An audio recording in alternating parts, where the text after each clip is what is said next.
Good evening, everybody. What is happening? Welcome back to the Corner Hangout. Wow, I'm very excited to be here tonight. Or I should say, good morning, everybody listening to us in Australia. Um, it's very exciting to be here.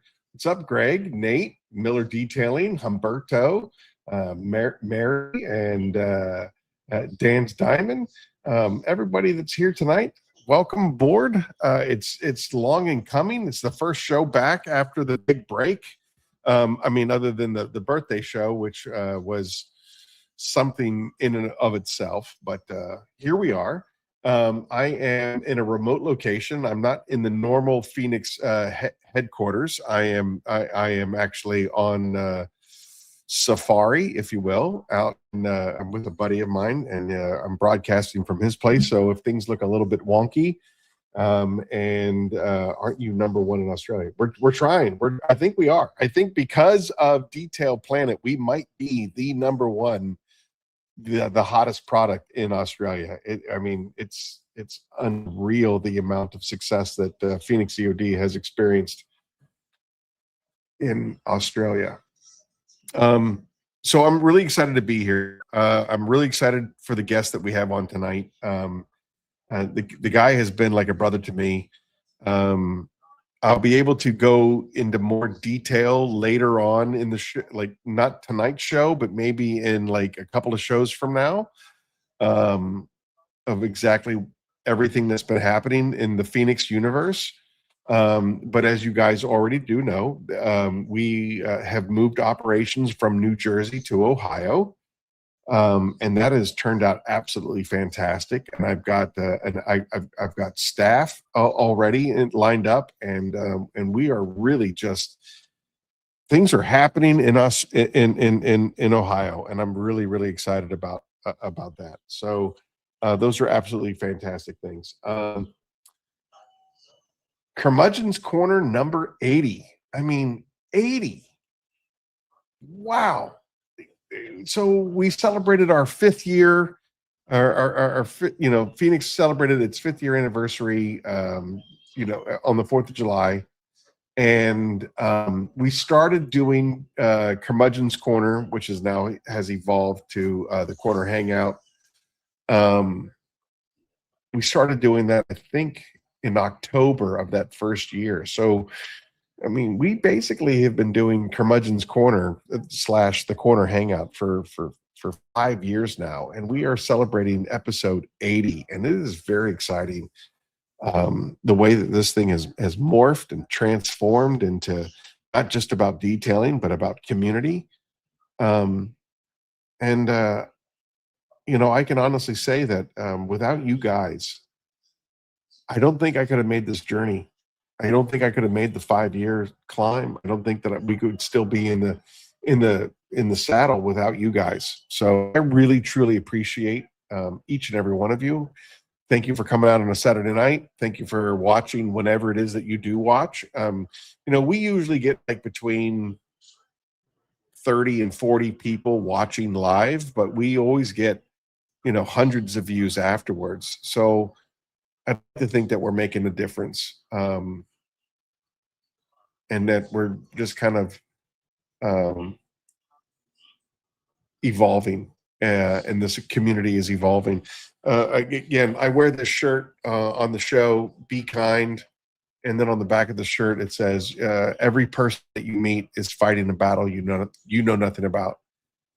I can tell you that in these last couple of weeks, the last 4 weeks of my life, this has taken on a profound meaning for me, and that everybody that encounters me is encountering a battle they know nothing about. And so it really resonates with me. And I just really want to appreciate each and every one of you guys for being a part of this community, for being a part of the show, and for being a part of my life, in ways that you guys will never understand. It's absolutely fantastic. So anyway, without further ado, let's get the Muntafloss out of the way. I love this one. This is a really good one, and I'm hoping that it resonates with you guys. And then, oops, I'm not being very kind. Uh, let me just tell you about my friendship with Keeve. I love this guy. There is something about his ability to cut through all of the BS and bravado, and roast me and be roasted. Just I am so grateful for Keeve and his friendship and the way that he promotes Phoenix and the way that he promotes the Pay It Forward campaign and the way that he's a part of this community. Keeve is truly, he's on the side of the angels, and I love him for it. Anyway, all right. Without further ado, congrats on 80, bro. Thanks, Ghost. Ghost, you got to get back on the show. You were absolutely one of my favorite guests. I love talking to you. We need to talk again. Dude. All right, let's just do this. Let's get this. Come on, we got to get this going so that we can get the real firepower on the show. Nobody wants to hear me talk. They all want to hear Detailed Planet. So let's do this. Let's do the mental floss, and let's go. Let's go. Nope, that's not it. That's it. All right, share. The real.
All less alone. We come to the corner, we hang out, we're a community, we're a family, we are the Phoenix family, and together we are all less alone. And I really wanted to bring that message home. Episode 80 for me represents a new chapter in my life, in the life of Phoenix. And I couldn't have done it alone. I couldn't have done it without you guys. And I certainly couldn't have done it without this cat. So welcome to the stage, everybody. Ahmed from Detailed Planet. Boom. Good evening, Hello, guys. sir. Hello, sir. Today? Good morning. It is morning here. Yeah. So it's 8 p.m. Your time, correct? 8 p.m. our time, 10 a.m. your time. Like everybody here in the United States is talking to the future. Of Phoenix E.O.D. No, to you, like this is tomorrow, right? Like it's now it's 7:25. So for you, it's 7:26. Correct. Yeah, that is so wild to try to wrap your head around the fact that we're talking to the future. Sometimes when I call you on a Sunday, right? So to me, everybody's off work, but to you guys are still working. That's true. That's absolutely true. So let me here's a question for you, and you may or may not be able to answer it. I hope that you can. But if, like, for example, D-Day, World War II, June 6th, 1944, a day will live in infamy. Was that actually June 7th for you guys? I believe it would have been. It would have been. So like this world altering event that happened June 6, 1944 is actually June 7th for a good portion of the rest of the world. Of the world, correct. Yeah, that's right. That's bananas. Um, It is a bit. Even on Monday, sometimes I think to myself, I call you on Monday, which is our time, yeah, and then sometimes when I do think about calling you, I think to myself, hang on a minute, it's Sunday there. He'd be either asleep or with his family or doing whatever he's doing on a Sunday, right? So, but for us, it's on a Monday, it's on a work day. So sure. please get confused with that kind of stuff. Well, the good news is that I'm always working. So you, especially you, Ahmed, you can call me any day, time or night, whatever. I'm going to be there for you for sure. Likewise. Got a couple of questions. Can you provide feedback on the Evoke brand from Australia? Never tried it. The Evoke brand.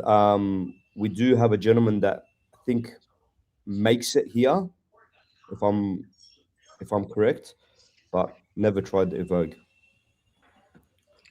What are your thoughts on the Big Boy brand in Australia? I don't even know what that is. The Big Boy brand here in Australia, it's pretty big. I mean, it started off in Australia. Now it's going kind of international, where it's hit Europe and America and so on and so forth.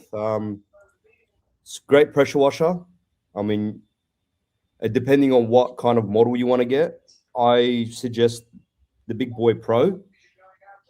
Um, yeah, it's I think it's going international. Okay. The Big Boy brand.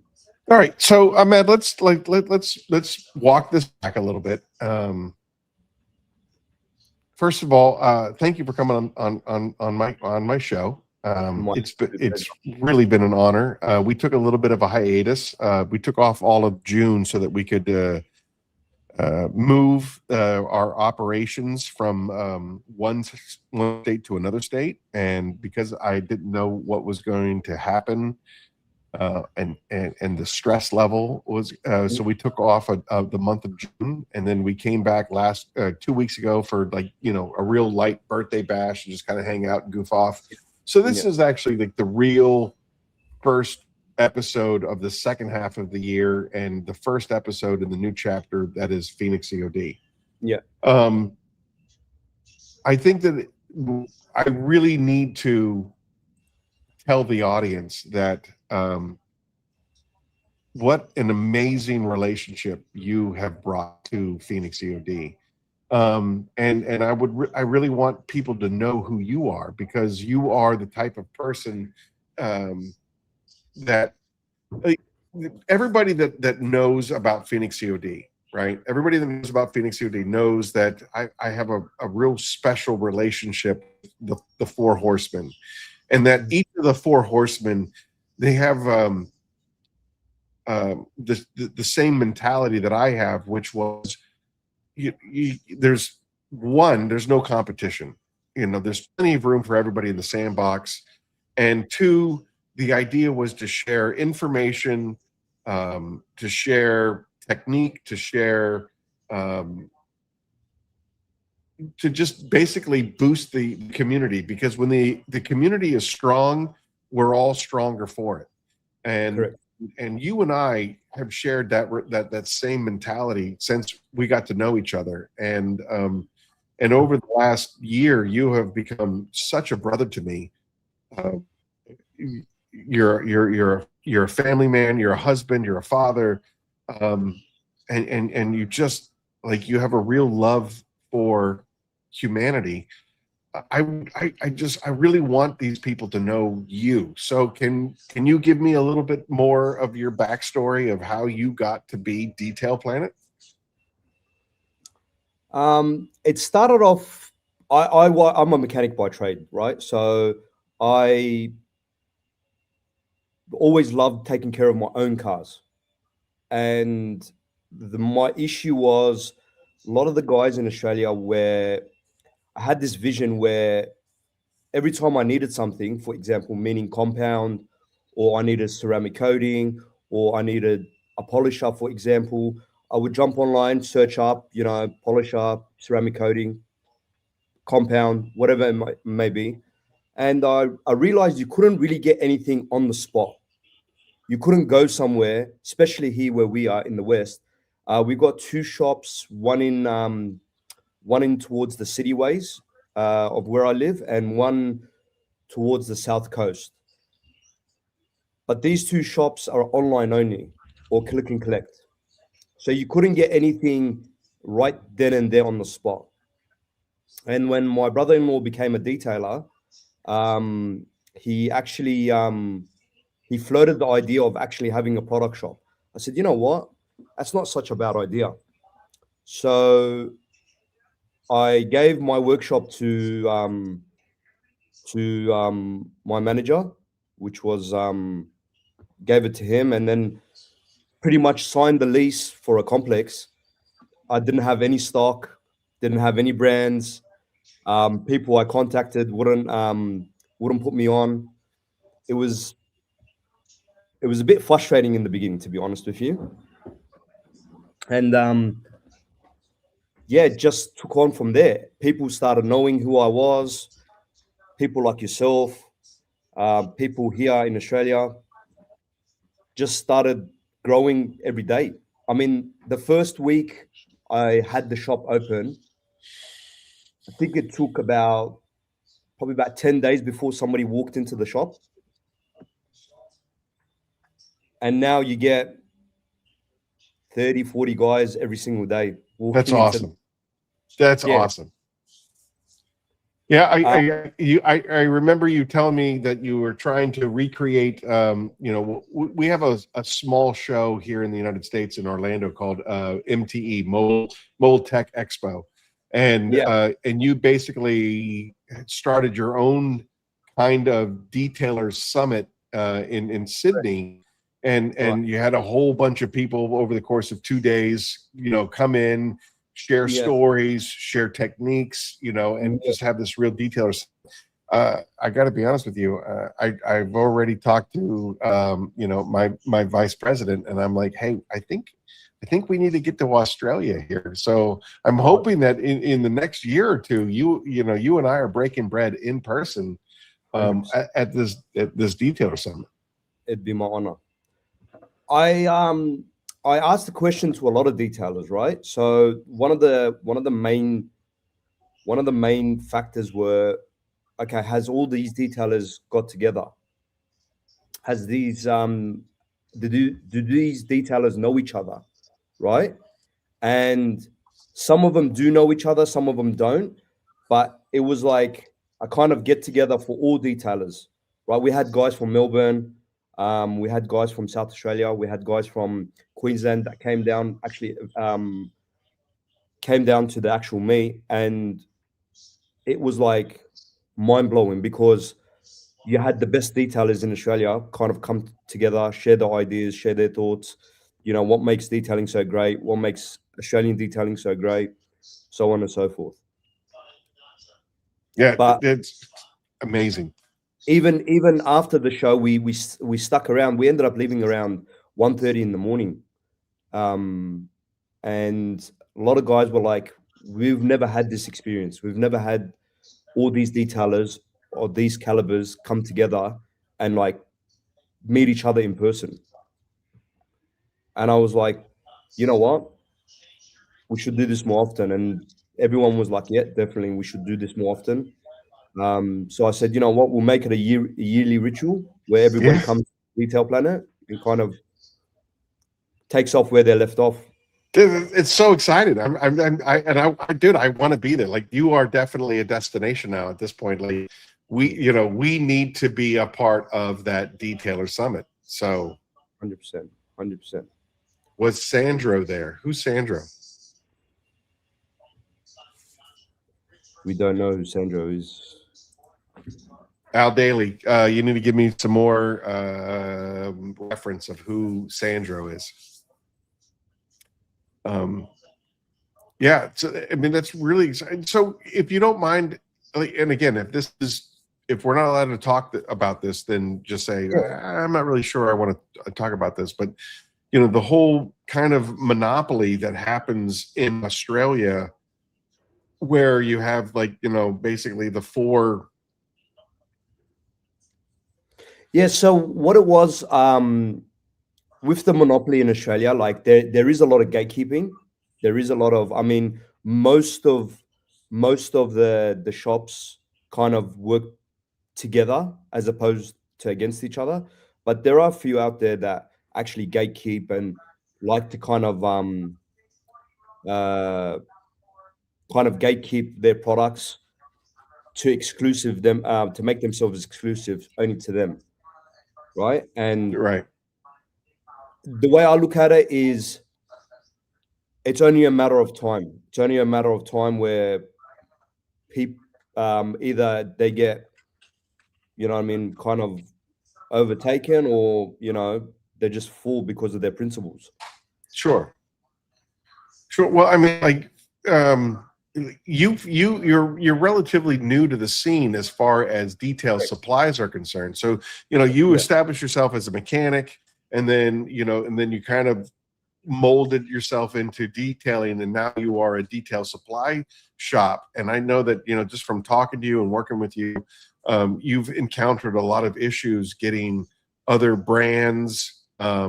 Listening to the last podcast, Detailing Down Under, where you had said that Australia is a relatively untapped um, Very it's an untapped. untapped market because they just don't have a whole lot of exposure to the way that there's exposure to American products, here in the U.S. I mean, in the U.S., you have a thousand different chemical companies and 1,000 different distributors Yeah. that you can get those chemicals from, Yeah. including Amazon and whatever. And I mean, and it's just like whatever you want is at your fingertips. Where in Australia, from what you were describing on the other podcast, Very it's untapped. it's very limited Very, on exposure.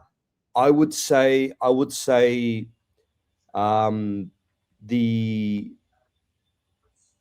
I I would say the most relatively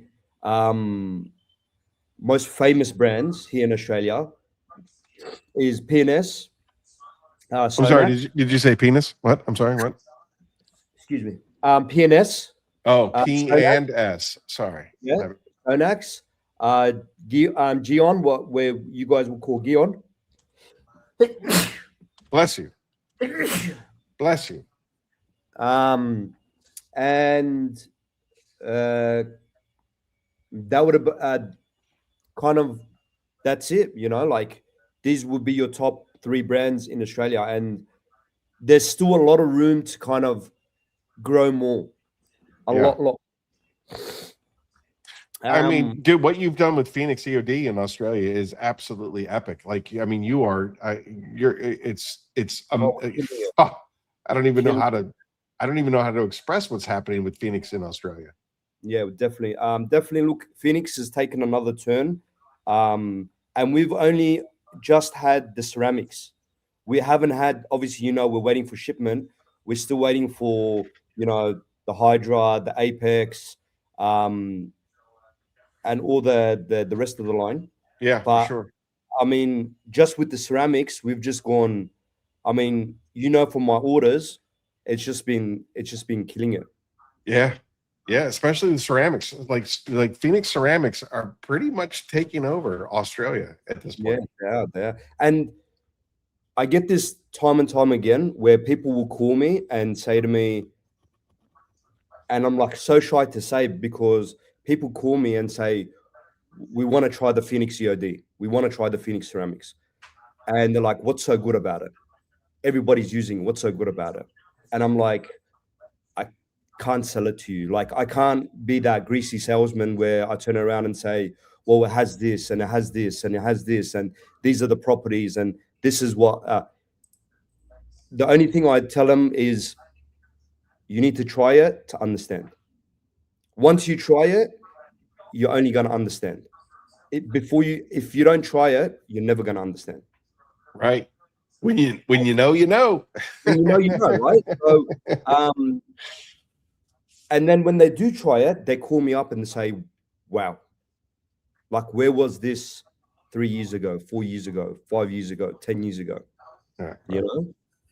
10 years ago, we weren't even a concept. 5 years ago, we were Yeah. just breaking ground. Yeah. So we're as young as you are, for sure. Yeah. No. 100%. Um, and I think that's what kind of separates us from the rest of the herd, is that we have the ability and the willingness to do things a little bit differently and to not follow the crowd. And then also, like, I'm not going to release a product until I believe that it's perfection. Correct. That's kind of my angle with my company. But again, the company Phoenix is secondary to this community. It's weird. Like, Phoenix had to happen in order for me to have a relationship with you. Yeah. Phoenix had to happen for me to have a relationship with all these viewers, and Corey and Greg and everybody in this chat room. Like, Phoenix had to happen in order for me to have this platform, but this platform is so much more important to me than the Yeah. chemicals. Yeah. Especially going through this next chapter of my life, leaning on you guys and having this relationship is really what's kept me in the game, right? I mean, I know we talk a lot about mental health on the corner, and that is such a huge part of my life, mental health, and connections, and the people that I allow into my life. It's weird. Like, I can say that I have the greatest support group of all time, but it's still, that darkness is always present. The darkness is always there. And even though you have the greatest support group, if the support group doesn't feed you as much as you feed the support group, you're still doomed to lose. And I can say with this support group, the outpour, the just people reaching out to me and supporting me, as from a humanity point of view, not a community or not a company point of view, it's just it's made all the difference. It's made all the difference. And like you more than anybody the season that I'm going through, and your support to me, your brotherhood, your fellowship with me, talking to me in the wee hours of the night, and the support that you've given me, and the encouragement that you've given me, and the path of, hey, I've been there, don't give up. You know what I mean? Like, that doesn't exist that doesn't exist. Like, I couldn't have this experience with outside of Phoenix, and so they're kind of symbiotic. They exist because of each other. The Corner Hangout and Phoenix E.O.D is a symbiotic relationship because of you guys. Yeah. I think everybody has some sort of demons that they fight. I think in life, people go through the darkest times. They reach. It's that extra push you give that pushes you to that limit where you pass that darkness. Sure. A lot of people give up in that darkness and remain in that darkness, where those people that push kind of pass that storm, right? And then it's a beautiful sunny day. But unfortunately, people just need that extra push, whether it's talking to friends, whether it's going on podcasts and doing amazing jobs like you are, amazing things like you are. I mean, it just comes down to how much you want to actually succeed, in my opinion.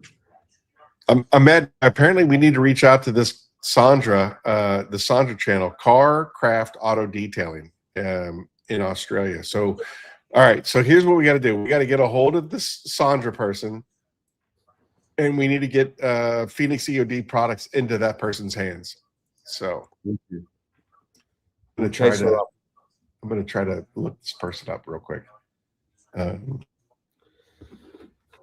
see. Let me see what I can find. Right? Yeah. Okay. So we're on YouTube. Car Craft Auto Detailing.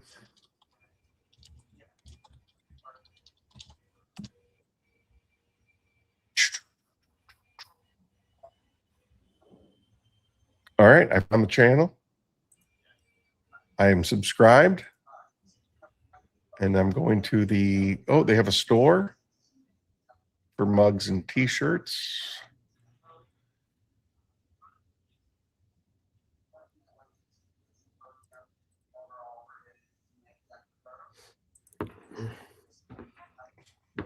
All right, they're in Australia. All right, Med, they are in Australia. They've been on YouTube since September of 16, and they have close to 38 million views on their channel. So I'm thinking that we need to get some Chronos into this person's hand. Definitely. Do you want to head that up, or do you want me to do it? I'll follow that up. You follow that up? All right. Yeah.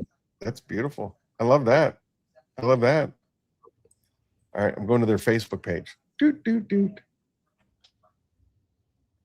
Only 300,000 subscribers, a small channel. Chris, I don't know if you've noticed, but I have like 700. Oh gosh. More followers about. All right. I see. I do recognize this page. You do? Yeah, I do. Okay. Are they close to you? No, they're not. Seem like they're in that Victoria kind of thing. And I noticed something about their page where they're focusing on a few brands only. All right. Well, that's just because they don't know about us yet. That's right. No, 100%. I agree. Okay, well, yeah. If Miller speaks highly of him, I mean, Miller's been riding or dying with me. Miller's been with me for. I mean, he was with me when I was back at the old company. So, I mean, if Al knows about him and Miller knows about him, then this person is legit. Definitely. All right, we have to figure out. We got to get a hold of these people and be like, hey. So can you explain to, I mean, most of the viewing population here is going to be, America or Canada. We have a lot of Canadians and we have a lot of Americans that watch the show. Not a terrible amount of Australians. Yeah. Can you explain to the audience exactly what is Australia? Because from the conversations that you and I have had, it seems like, I mean, you have this massive amount of land, but it's all around the outside and that there's nothing on the inside. Like, how does that work? Yeah, so we're very coastal. We're very coastal. Yeah. So the kind of more center you go in Australia, it's more rural.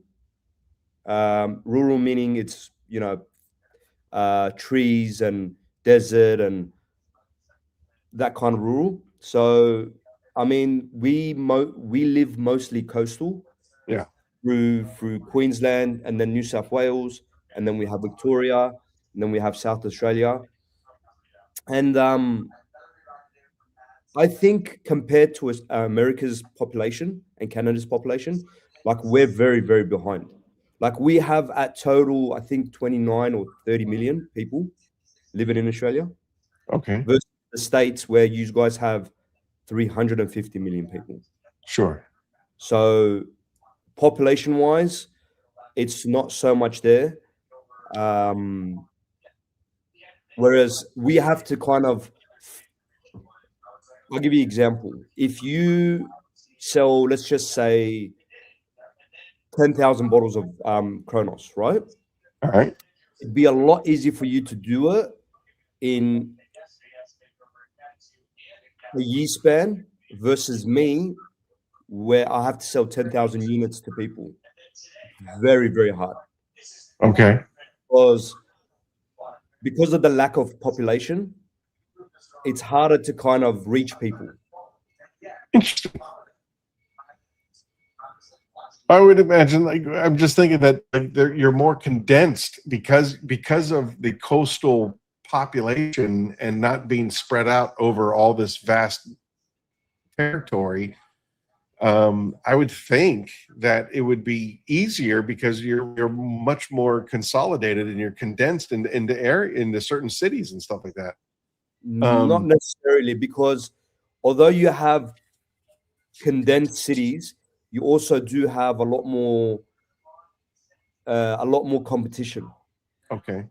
right? Whereas 350 million people versus 35 million people or 30 million people, you're going to have your targeted audiences. Whereas if you go America wide, you could sell, if you sell a million products Yeah. to a million people, instantly overnight you become multi-millionaire, right? Sure. Sure. Whereas us, if we sell, we have to convince that million people to kind of buy whatever it is that we're selling, right? And that's harder because you have other brands out there kind of competing for the same spot, and then you're kind of in that notion where it's like, okay, well, how do I convince these people? Okay. For example, out of 350 million people, you could convince a million people very easily, right? Whereas a million people in Australia might not be into their cars or into their detailing or so on and so forth. If you kind of understand what I'm kind of getting at. Sure. Yeah. Foster, Australian will be. Yeah. Do are you familiar with Foster's? Yeah. Australia's known for their pee. Is that a legitimate thing? I know that it was huge in the 80s, and it It was is. like a ginormous size can. Yeah. Um, Oh, we definitely have a big culture in Australia, especially with like Chris said, um, we have skylines, we have hot rods, we have utes. I was talking to you the other day about the utes. You remember? So yeah. we call them utes in Australia, where we have flatbed Hiluxes, correct? We have utes in Australia, right? Whereas you guys have trucks, but the trucks are oversized. What we consider your utes, I mean, you guys have massive utes, the Tundras, the Silverados, the uh, the F-150s. I Sure. mean, them in Australian roads, you can't even fit them in car parks. You can't Really? fit them in, yeah, you can't fit them in car parks. Very, very hard Wow. to drive around.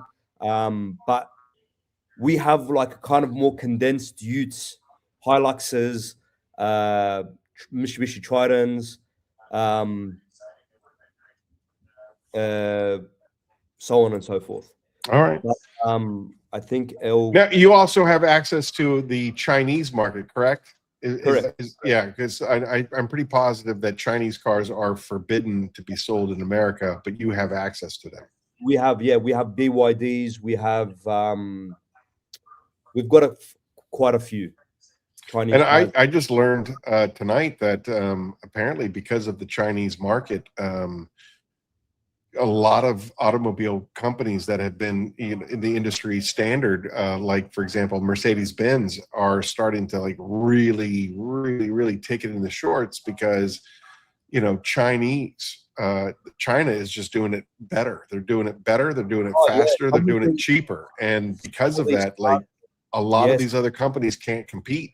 no, some of these companies that are coming out, especially the Chinese, like for example the Zika, right? Man, like the BYD, the Zika. I mean, they're coming out with cars you can't even compete with. I Wow. mean, a BYD is a small U, or consider a small U. Um, it's pretty much electric, 1.5 liter electric. It's got 365 kilowatts at the wheels, all-wheel drive, um, insane interior. I mean, cost about $60,000 Australian dollars, Hmm. right? That versus your Hilux or your, let's just say for argument's sake, Hilux, right? Hiluxes start off from 70 and can all lead up to about 85, 90 grand. Oh wow. Yeah. So Ford Raptors, notorious for having the softest paints. Yeah.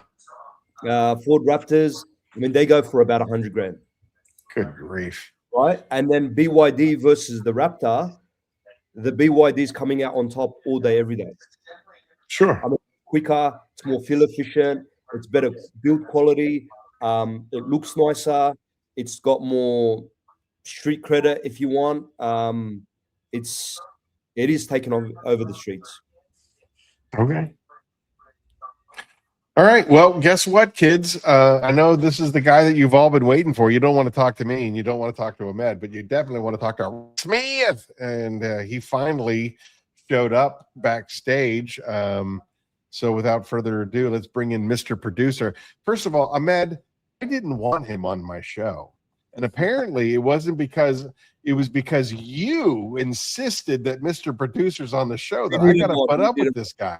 We need him on. We need him on. Do we though? Do we? I mean, I talk to him every day for hours at a time, and now he's on the show, and he's actually taken over the corner. Like, I don't even think I need to be here anymore. I think it's all about Rick Smith. What's up? Hey, Rick Smith. I mean, there we go. What's up, Ahmed?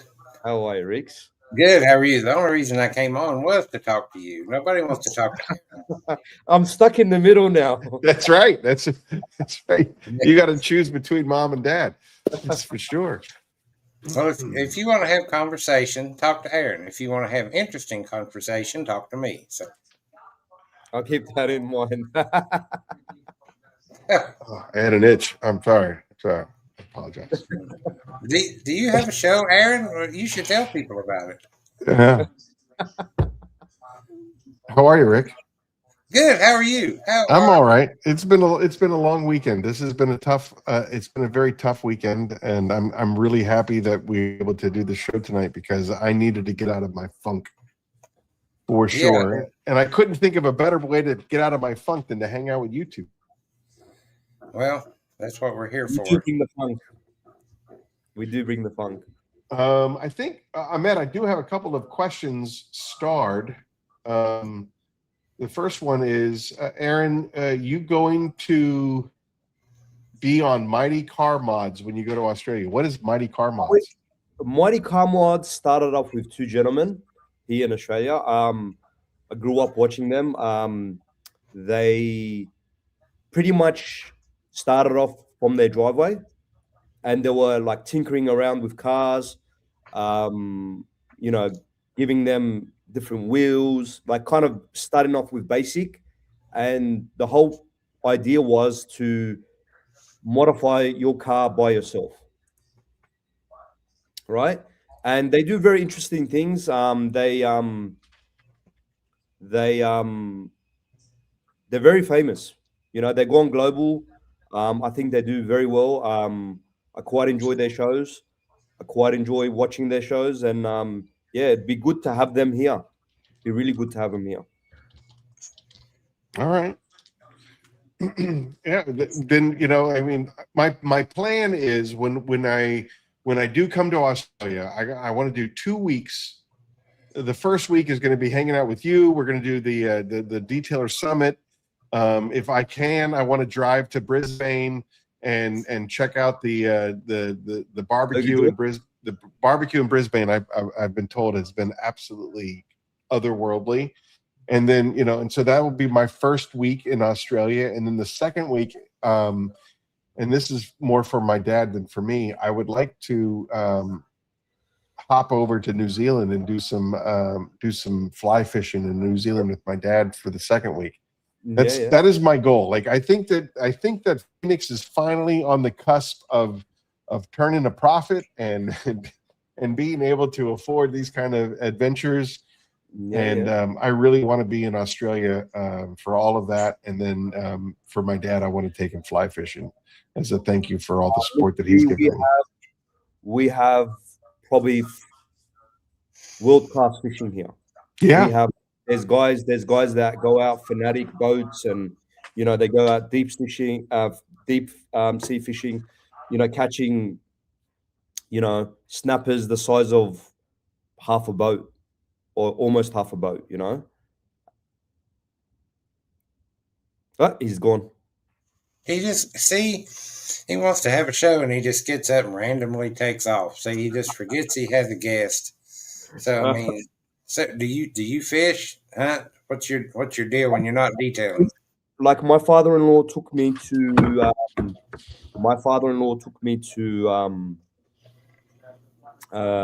fishing not too long ago. Show you guys a photo. I don't know if you're gonna see very well. See how you guys have salmon in the States? Sure. We have Australian salmon here, but they're not related. They're a different species of fish. I didn't know that. I thought all salmons were the same, but apparently not. So, I mean, that. Oh wow. I don't know if you can That's a see. good sized fish. There it is. There it is. There Right? it is. Yeah. That's a small one. That's a small salmon, you know? Yeah. Right? That's like average salmon here. But I mean, we've got all types of fishing. We got like rock fishing. Where you jump on the rocks and you kind of fish out. We got wharf fishing. We've got fly fishing. We've got boat fishing. We've got pretty much speed fishing. Pretty much everything you can think of. Yeah. Okay. So I can't wait. I honestly I can't wait. That's something that my dad and I have been doing for almost a decade now, going on these fishing trips, and I really want to give him Australia and New Zealand. Chris wrote shrimp on the barbie. I think all the States guys, they when they hear Aussie talk, they shrimp on the barbie, mate. Yeah. Well, I mean, we have a whole restaurant chain called Outback, which is designed around an Australian cuisine. Yeah. For sure. I definitely have been in love with the Australian lifestyle for at least. The thing is, we don't even call shrimp here. What do you call them? We call them prawns. Prawns. Well, we have prawns too, but usually prawns are like the bigger shrimp. You got shrimp and then you got prawns, which are like huge. Yeah, but we call shrimp the normal size shrimps, which is yay big.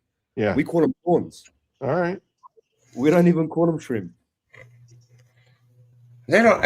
I mean, does it really surprise you? They don't even have little spiders in Australia. You seen those damn spiders?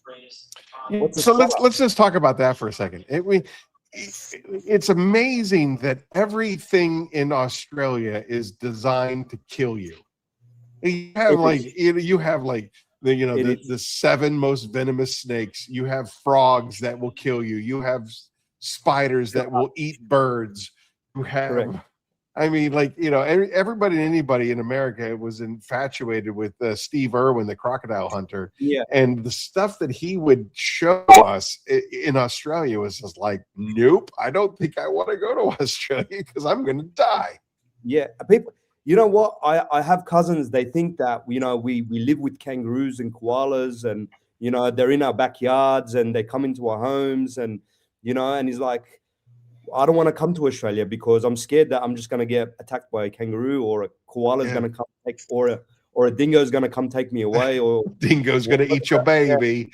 The dingo's going to eat your baby, right? So, we do have the most venomous. Like we've got, I think, the top 3 venomous snakes in the world. We've got the most venomous spider in the world. We've got, we've got almost the largest crocodiles in the world. We've got, biggest great whites in the world. I mean, name it. It's filled with like animals that will, hurt you really bad. But contrary to what people believe, I mean, our animals aren't very aggressive. Yeah, right? That's what you said. Like you said that the most dangerous of the animals are the least aggressive of the animals. Correct. I mean, we don't have, like, in New South Wales, we don't really have, like, it's not really croc country, where if you go towards, Northern Territory and Queensland and stuff like that, it's more croc country. And then, like, you have to be very careful, especially on the riverbanks.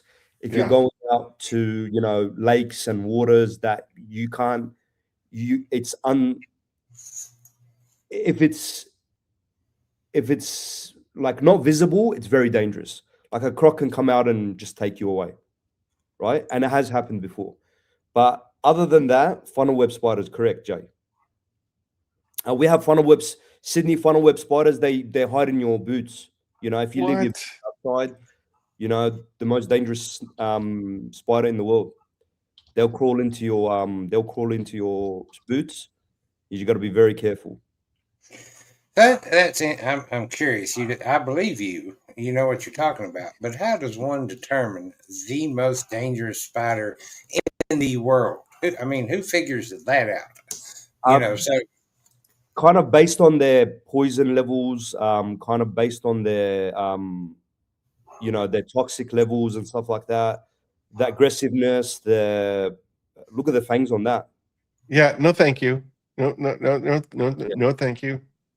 Among the most deadliest venomous spiders on Earth, possessing potent neurotoxins that can cause severe illness or death as in little as 15 minutes. Yeah. What? And that's a Sydney funnel web spider that lives in Sydney. Oh, no, thank you. All right. I've actually got one. Your barbecue isn't that good. All right.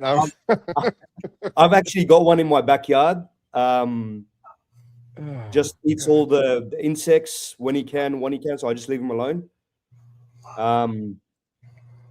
Yeah, look at those fangs there. Oh my God, dude. Yeah. Are you kidding me with that? And they're about that big. Those fangs, massive. Oh, Lord. When I was in the Army, I got hit by a brown recluse, and I didn't know that I got hit by a brown recluse. I'd torn my pants on some concertina wire when we were on a bivouac. And apparently when I was doing fire watch out in the weeds, it had crawled into the hole that I had torn in my pants, and it hit me on the thigh. And when we get back to camp, or when we get back to the barracks, I'm taking a shower, and I'm very susceptible to poison ivy. So I'm taking a shower, and there's this massive, really hard rash on my leg, and I get done, and I go to the sergeant's office, and I was just like, "Hey, Sergeant, I think I got a really bad case of poison ivy. It's pretty hot to the touch, and it's pretty nasty." And he looks at it and he goes, "Oh, you fucking rock! You got hit by a spider. Get in the truck. We're going to the emergency room." And I got hit by a brown recluse, and they ended up having to cut it and drain it and give me a bunch of antibiotics on it, because the brown recluse the way the brown recluse works is it injects toxins, and it liquefies muscle fiber, and then it's then basically the way that it eats is it sucks the liquefied muscle fiber out. And so most people, like, it's not the venom of the spider that is so dangerous, but it's the gangrene that sets in is what usually kills people. And since we got it on a pretty early on the experience, I didn't have any long-term issues with it. But yeah, I got brown recluse is no joke. But these type up wolf spider, I had one in my bedroom that big about 2 weeks ago. Oh, on my wall. Type up wolf spider. Look at the size of that thing. Are you kidding me with this? Yeah. The Sydney funnel web spider is widely regarded as one of the deadliest spiders on Earth. God, it's half of that dude's hand. Yeah. And how about new? Yeah. Oof. No, thank you. So what are some of the biggest challenges with Australia, your weather conditions, environment? What are some of the biggest challenges for detailers? The heat. We have the problem with our sun, our ozone. Right? He got it. He knows. Venomous snakes, my ex-wife.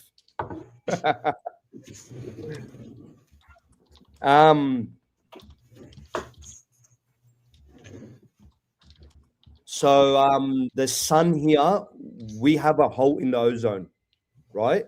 So when the sun hits us, you're getting, almost bad sun, like the heat is penetrating towards the panels, right? So we put up gazebos.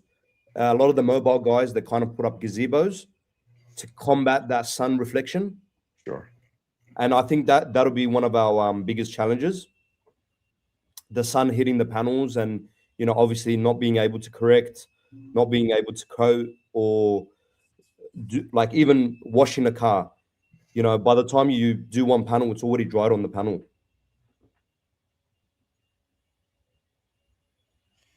And So, and I understand that. Like, I understand that right now you are technically getting ready to march into what is it, spring? Are you experiencing like this is your winter season right now? We've had a very warm winter. What does winter look like in Sydney, Australia? It looks, this year it's been really, really sunny, believe it or not. Well, I guess what I'm asking you, like, how cold is your winter on average? I would say between 5 to 7 degrees. What does that mean?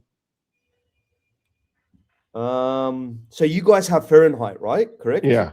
I mean, I can do the conversions if you want to just start spewing numbers, but I just want to,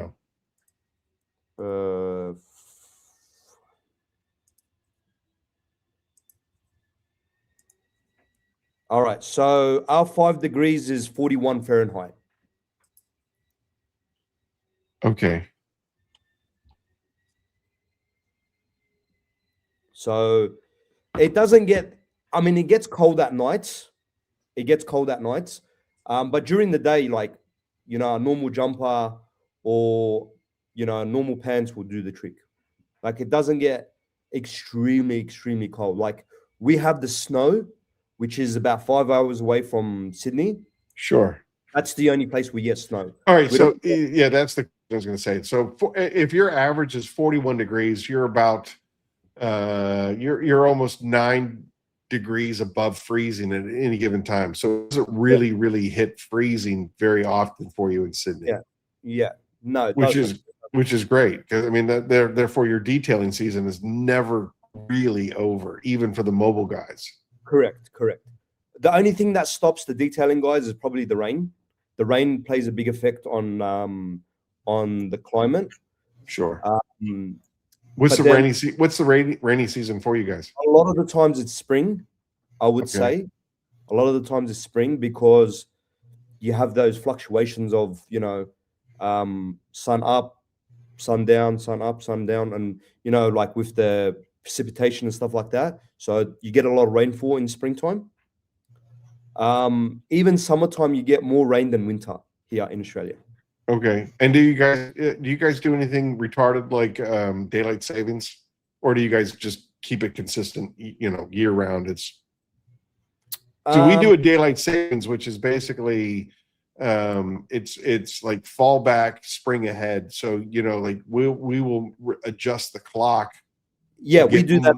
We do it as well. So you do that as well. Yeah, springtime, our sun goes down roughly around. So in summertime, sometimes the sun can come down around 8:30. Okay. Right? Okay. Springtime, you're looking at about 7:30. And yeah, so wintertime, our sundown is probably about 5 o'clock, between 5 and 5:30. Okay. Yeah, so we do have daylight savings. We switch over. And yeah. All right. Well, we are approaching the 1 hour mark on this show. And Mr. Producer has been telling me that I have to give stuff away. We are sponsored by the House of Rags, by the way. So just so everyone is aware, the House of Rags, they are the #1 source for getting all things detailing products here in the United States. If you're looking for towels, it's the House of Rags. They have an incredible assortment of towels. We've just started at Phoenix, started carrying we started carrying 3 towels: Mr. Twister, the Freedom, and Freebird. Freebird, excuse me, Freebird, Mr. Twister, and Level 1 for leveling our ceramic coatings. So we have a glass cleaner towel that we are going to be bundling with the Helios. We have a Freebird that goes with our Titan, and we also have a Level 1 that goes with our Chronos. So basically, we are now carrying the House of Rag towels, and they've sponsored this show and this portion of the show, which is well,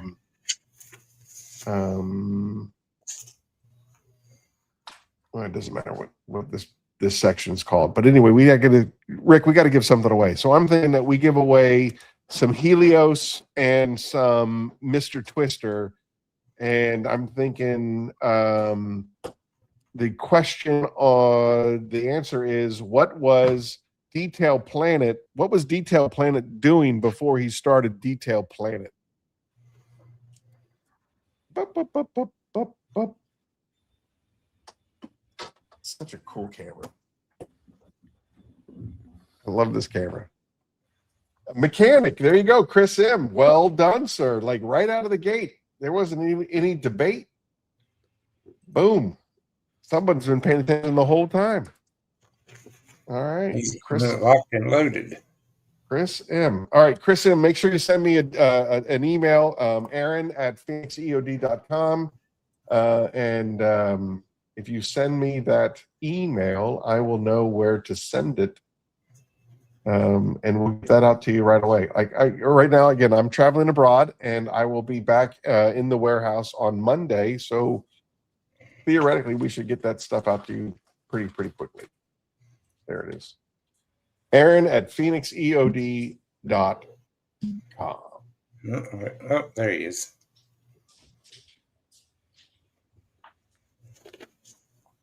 So you know, a lot of the guys have been every single day. Detailers calling me up. Ahmad, when are you going to get the Titan? All I've been hearing for the last 2 months is, when are you going to get the Titan? When are you going to get the Titan? So I'm like, you know what? It's somewhere in the sea, wherever it is right now.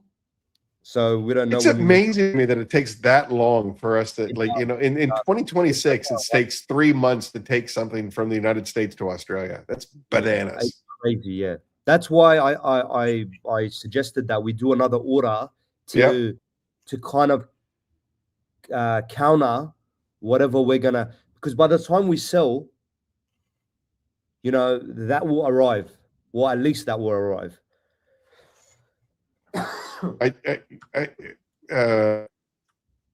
Rick Smith, I think this one's directed at you. I think this one is a shot at you, not me. He is always taking shots. He is. He'll forget tomorrow because he's old. I'll talk to him in a day or two or whenever. He always calls me, and our conversations is like, "What did we talk about? What were we going to talk about?" Okay. And so yeah, but to do him a solid. Are you on the road tomorrow? Yeah. All right. I'm going to be. So I'm leaving here at 10 a.m. It's going to take me 2 hours to get over to Spittler's, and then Spittler and I are going to do the next No Direction Detail for Thor's podcast. I tried calling him earlier. I have no idea what we're going to do tomorrow. And then after that, I'm going to have a 4-hour trip back to Ohio. So I'll give you a call on the other side of Spittler's, and then you and I can get caught up. Unlike Greg Saybold. See, I was going to say, you just, okay, thank you. Mm-hmm. I was going to do him a solid, but I'm going to fire another shot if you'll allow me. Boy, go because he always says, I need to talk to Aaron. I need to call Aaron. Well, call him. He doesn't call, dude. He hasn't called me. I don't know what his deal is. He's always talking to you about me, but he never talks to me about me. So anyway, I'm still going to do him a solid.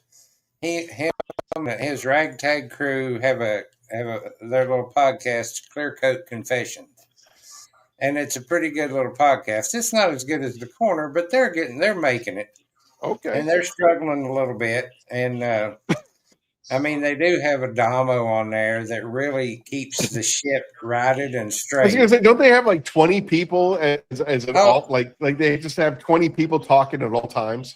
Yeah, and you can never make heads or tails, and usually Greg just sits there looking confused. So, but anyway, people need to check out Clear Coat Confessions. It is a good little show.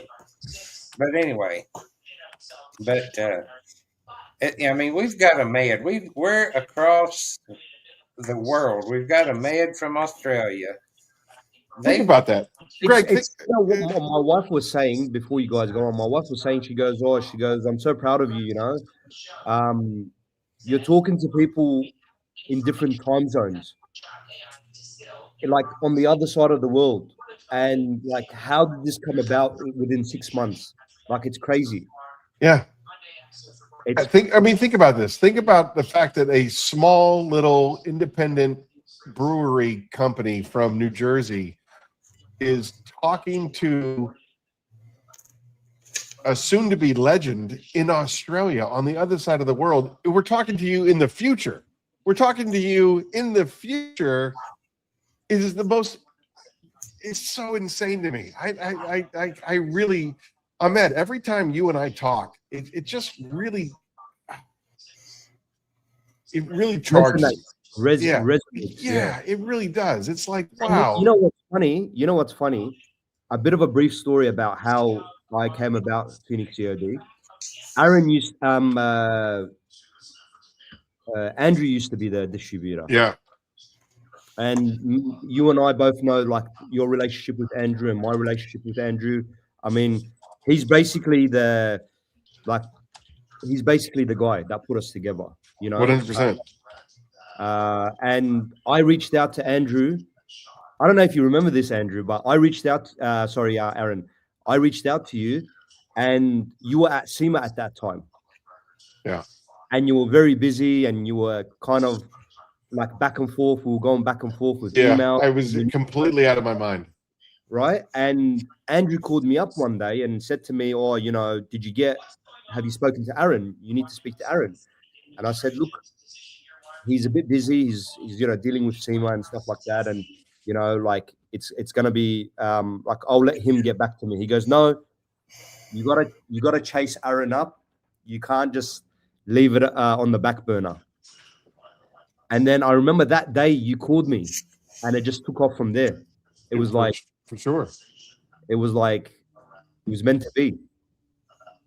Yeah, the moment that you and I actually got serious about talking to each other, like, things have just, I mean, it has just gone off the charts. Fast forward. And again, I do owe you an apology publicly. I owe you an apology that, Andrew definitely put us together, and I was just so, spinning plates in 1,000 different directions. And the fact of the matter is that I didn't give you the attention that you warranted and that you deserved.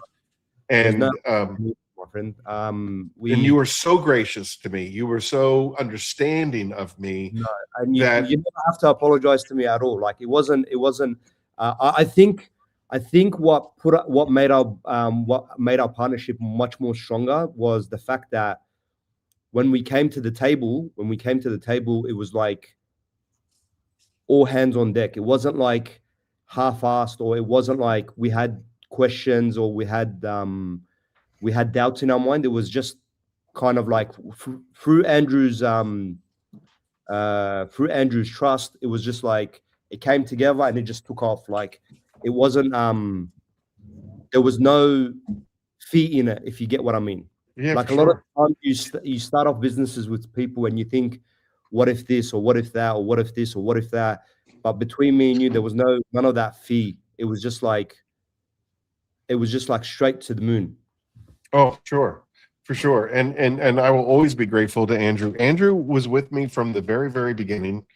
He was. And he spoke nothing but highly of you. He went, even when we were talking in the background about Phoenix E.O.D, he was like, "Look, man, if you can trust anyone, if you can depend on anyone, it's Aaron. And Well, I hope that I hope that I've earned that that praise. Definitely. And that being said, you know, Andrew again was one of those people that he believed in Phoenix from the very beginning, and he believed in what I was trying to do and the type of person that I was trying to be.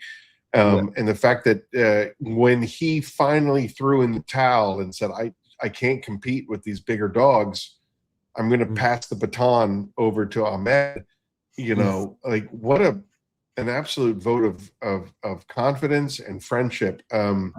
You know, I got to meet his family. I got to meet his kids, you know, via Zoom. Just, you know, just like I met your kids and your wife via Zoom. I feel like I am part of the family, you know, like in an uncle sort of way, like, you know, Uncle Aaron from Australia. I mean, from America. And the fact that Ahmed, I love what you are doing. And what I mean by that is we kind of touched on it earlier in the episode, but the way that this whole almost like crime syndicate, that's the only way that I can really explain. If I were to talk to a layman on the street about how the operation works in Australia, there's this crime syndicate where you have, you know, like the four godfathers that sit around and they have these exclusive rights with all of these different companies throughout the world.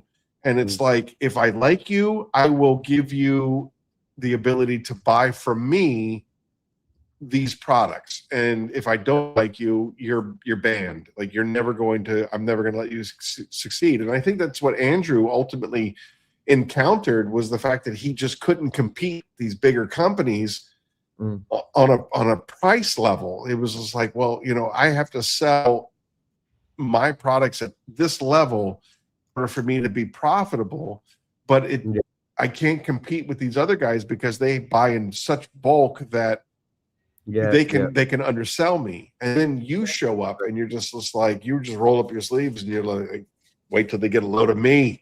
You know what I mean? And it's just like, Ahmed, you're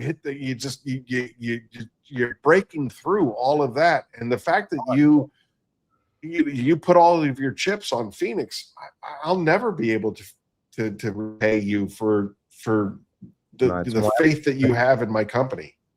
Look, you know what? I'll be like, guys, I mean, I'm still an early bird into the show. Like I'm still an evil, like very, very, very small guy in a very big pond here in Australia, right? And like I was saying, that it is a very uncharted territory where you still have the room to grow. But in the 6 months that we've been operating, to have, like, you know, 4 or 5 brands under my belt to distribute here in Australia.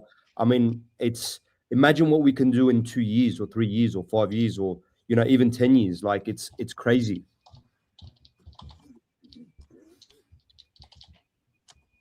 Well, I can touch on that for both of you. This is something you and I talked about the other day. But I remember the first time you and I actually spoke. We spoke, yeah. And it was like we've been talking forever. And the last time we spoke, you mentioned about Australia and the culture and just being blue collar workers and no fluff, just getting it done and not caring and just working. And that's what Aaron's always done. That's what you're doing. Yeah. You're just working. 100%. I mean, the faith that people put into my hands with their companies, I mean, to me, it's unreal, because you don't really get those chances in life all that often, right? So when people are giving you their faith and stuff like that, and you achieve what you set out to achieve, I mean, it's unreal. Even unreal. Even with other brands that we've brought to the country, and we like, put it this way. About 2 months ago, all the shelves were full. Now I've got no stock. I'm waiting on stock, whether it be Phoenix E.O.D, whether it be other companies, and people come in and they're like, wow, it was like 2 months ago you had everything. Now you've kind of sold out. And I'm like, you know what? It's a good problem to have. It's not a bad problem to have. Yeah.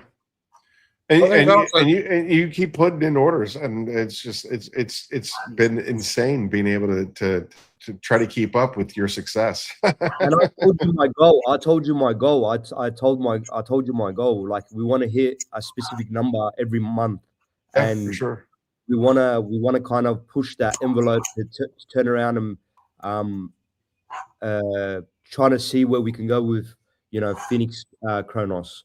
And I think pretty much have it in everyone's hand in Australia. I mean, I got a guy from Melbourne who called me up just the other yesterday. Actually, he called me up and he goes, I understand what you mean when you say you have to use it to understand. He goes, wow, I'm in love with it. He goes, so we're gonna try to get him to be our point man in Melbourne. Okay. Try to get him to distributor as the way I'm doing it in here in Sydney, and just Yeah. Well, I mean, you know that we are all about the EOD. EOD is probably more important than the Phoenix, and the EOD stands for Evolve or Die. like, And it was your suggestion and your feedback that we switched to the clear bottles, and now we have we're going to be shipping and selling all of our Phoenix line in the clear Kronos bottles. So that's all happening as we speak. The transition, a sexier new look.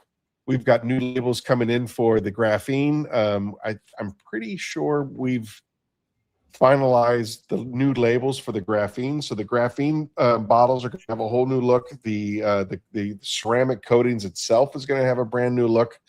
We're trying to be a lot sexier. We're trying to be a lot more relevant, and again, once again, we're trying to set ourselves apart from the rest of the herd. So because of you, Ahmed, we are evolving yet again with the product line, and I'm excited about and that. and that's what it is. I mean, you got to always, you have to always, like me personally, I don't like, one of my downfalls is I don't like social media. It's not because there's anything wrong with social media. It's just I just That's right. don't feel comfortable on I'm it, bringing sexy back. What? Go ahead. I'm sorry. And I feel like I have to be on social media for people to kind of find me, people to kind of actually connect with me, people kind of to grow my business, and that was one of the challenges I had, being, putting my face on social media, being able to talk on social media, being able to talk on videos in general, like my camera guy, like we would do like, he actually said I was pretty good, but we'll do like 4 takes, 5 takes just for one shot. Dude, I've got hundreds of hours of camera footage that I just don't put out because I just like I just feel cringe every time I get in front of a camera. I just feel cringe. To me, you might look so good on camera, right? And vice versa. But then when you're looking at it from your eyes through it, sometimes it just doesn't resonate with you. Sure. And I think that's one of the reasons why I love Doug, Detail It Doug, as much as I do, because he's just like, I do one take, I don't edit, I film, and then I launch. And he's like, zero apologies. He's just like, it is what it is. If it turns out like crap, it turns out like crap. But if it, and I love that about him. That is just, that whole carefree approach. But for me, I overanalyze it. I overanalyze. And of course, I'm usually pretty loose with my mouth, so I say a lot of dumb things, and that gets me into trouble. Like, I know that Eddie and Jamie are just always just like, oh, here he goes. When Eddie and Jamie call me up, they're like, hey, just so you know, we're live on the air. Don't say anything racist or stupid. It's just like, well, I don't know.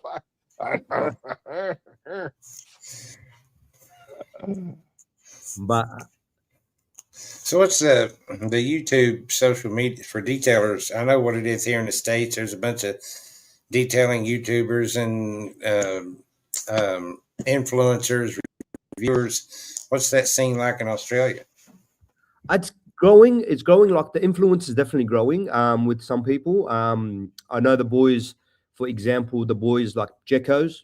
Jekos is very famous on Australian social media. Dude, he's awesome. He's the best. We've got the boys from Clean and Co. Stav and Christian. They're very famous on. We've got my good friend Kenny from Gleam. They're very famous. Kenny doesn't like to be famous, which I don't. Everyone's to their own self. There's a couple of boys here that are very famous, and they, do what they need to do in order to get where they are right now. So, I mean, the influence is getting there slowly but surely, but nowhere near what the states have. And do Nowhere. they all detail? They do all detailed. They do detail. Like if you guys look up, like, for example, Jekko's detailing or Clean and Co, they have like a huge following. They kind of do not as much as what the states have. I mean, some of these guys, Alpha Details is another one of them. I've never met the guy in person, but seems like a nice guy. He's very popular with the thing. Yeah, so the influences, they are creeping up slowly but surely, but nowhere near where the states are. Nowhere near. I mean, some of these guys, they have like hundreds of thousands of followers, and that again ties back to the population here in Australia, right? You only have so much that we consist of 30 million people, and not all that 30 million people are into their cars. So you say it like that, that really brings the numbers way down.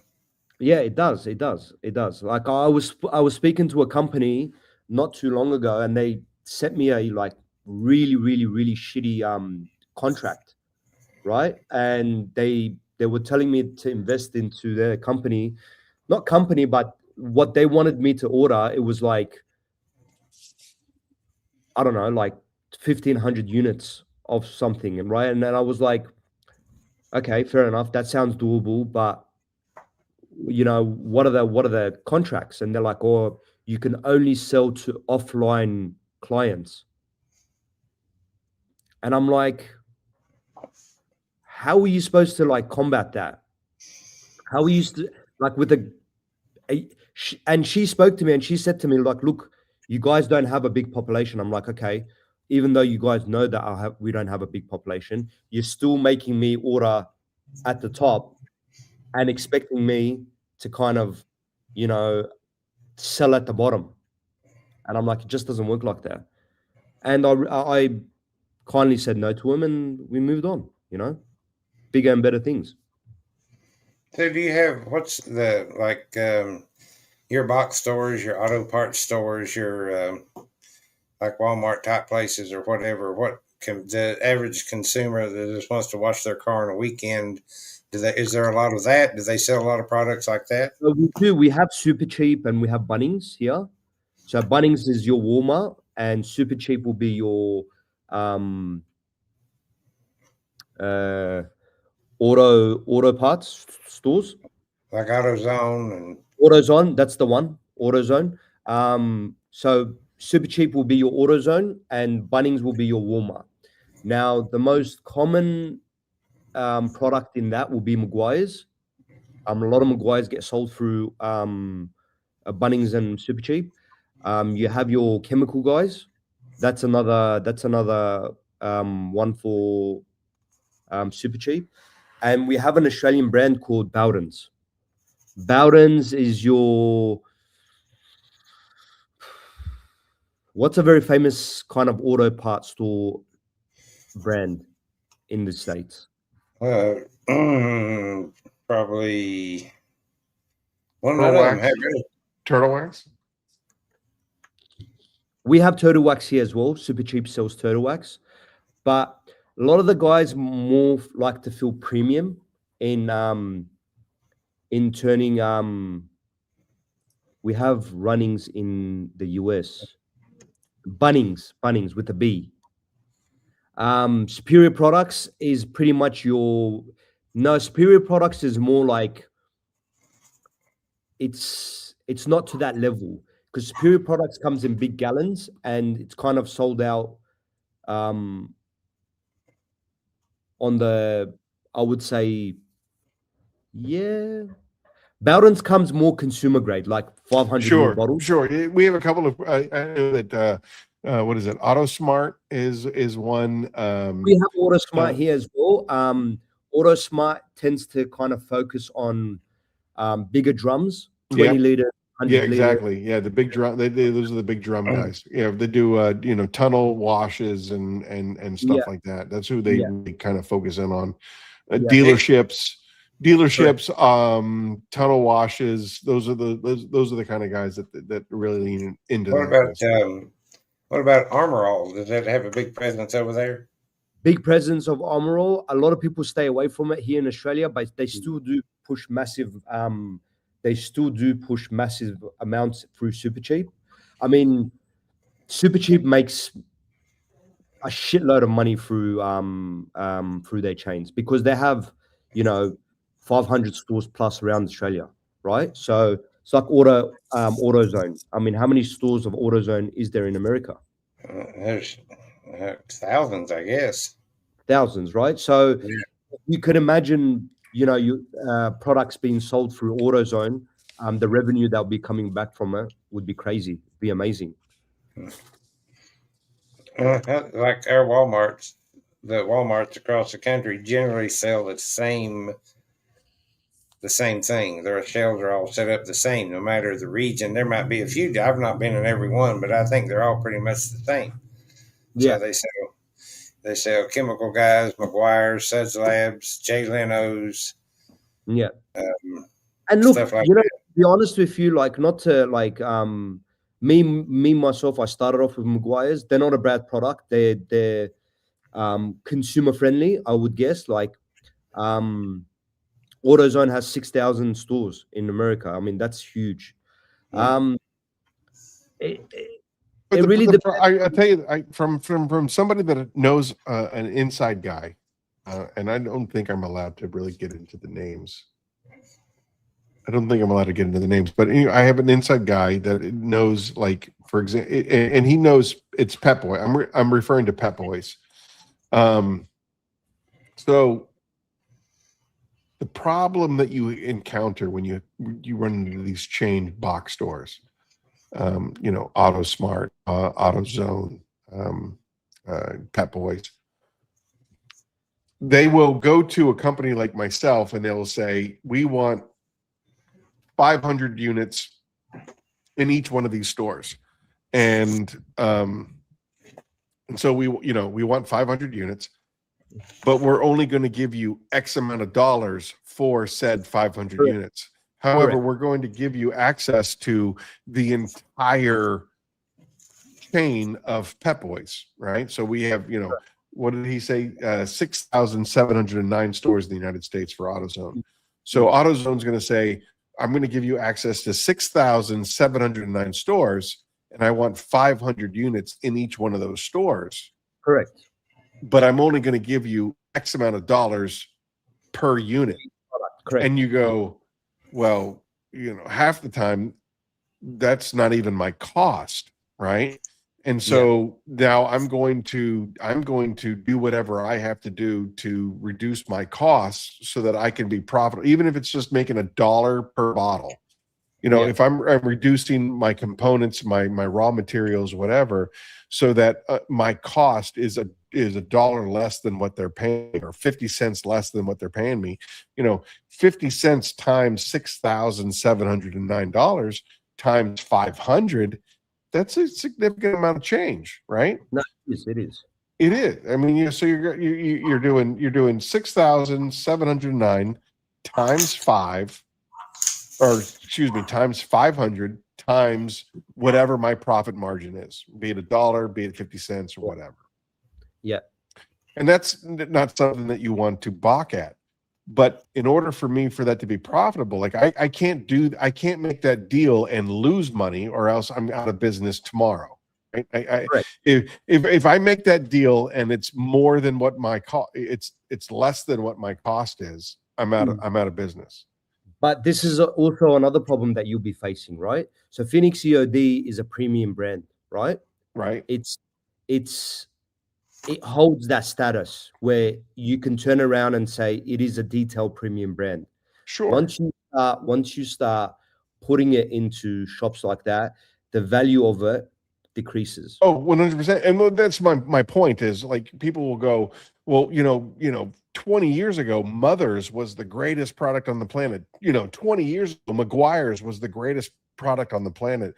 20 years ago, this was the greatest product on the planet. And it's like, yeah, that's true. But the product that you're buying today at a box chain at Walmart, Chemical Guy, or I mean, AutoZone or Pet Boys, is not the same product that you were buying from McGuire's directly No, that's right. 20 years ago. It's not the Correct. same. The ingredients are different. The dilution is different. Everything is different about it. And so that's why someone like me who had access to Pet Boys early on because of my connections opted, no, I'm not going to do that. I'm not going to sacrifice. I am not going to compromise on quality just to make $1. I can't do it. See, that's where you kind of shine. Whereas other brands that are put into these big retail chains, their quality, not their, forget about the quality part, but their reputation kind of goes down, Sure. where people will still prefer the premium brand and pay a lot more money for the premium brand, whatever, $10 more, $15 more, just to get that premium brand, to tell people, oh, I'm using this product, versus the auto chains, and be more comfortable with that. Yeah, for sure. I mean, like there's brands here now that were kind of high demand, but now because they're sold in places like Target and Kmart, that brand is kind of looked down on, because be it clothing, be it shoes, be it other things, that brand is looked down on now because they can't. Well, you're wearing Kmart clothes now, right? Sure. Yeah. It's you're considered a sellout. You sold out to Kmart, and now therefore you're a Kmart brand, and we don't have time for you. We don't want to wear that, we don't want to Yeah. wear those kind of brands. But I mean, I think I personally, I mean, it is more money, but then again, you have to look at your reputation of what you want to kind of build for your future, for your brand, and just take it as it is. Like one brand that was sold in Super Cheap now was known to be a very reputable brand, right? And some still consider it a reputable brand, but because now they're sold in like big kind of chains, it's kind of well, you can get it at Super Cheap now. Yeah. And you can't, no matter what you do, unfortunately, small guys like me and you, we can never ever compete with that. I mean, they run specials left, right, and center. A pad that's worth $30 retail, they'll slash it down to like $12. Yeah.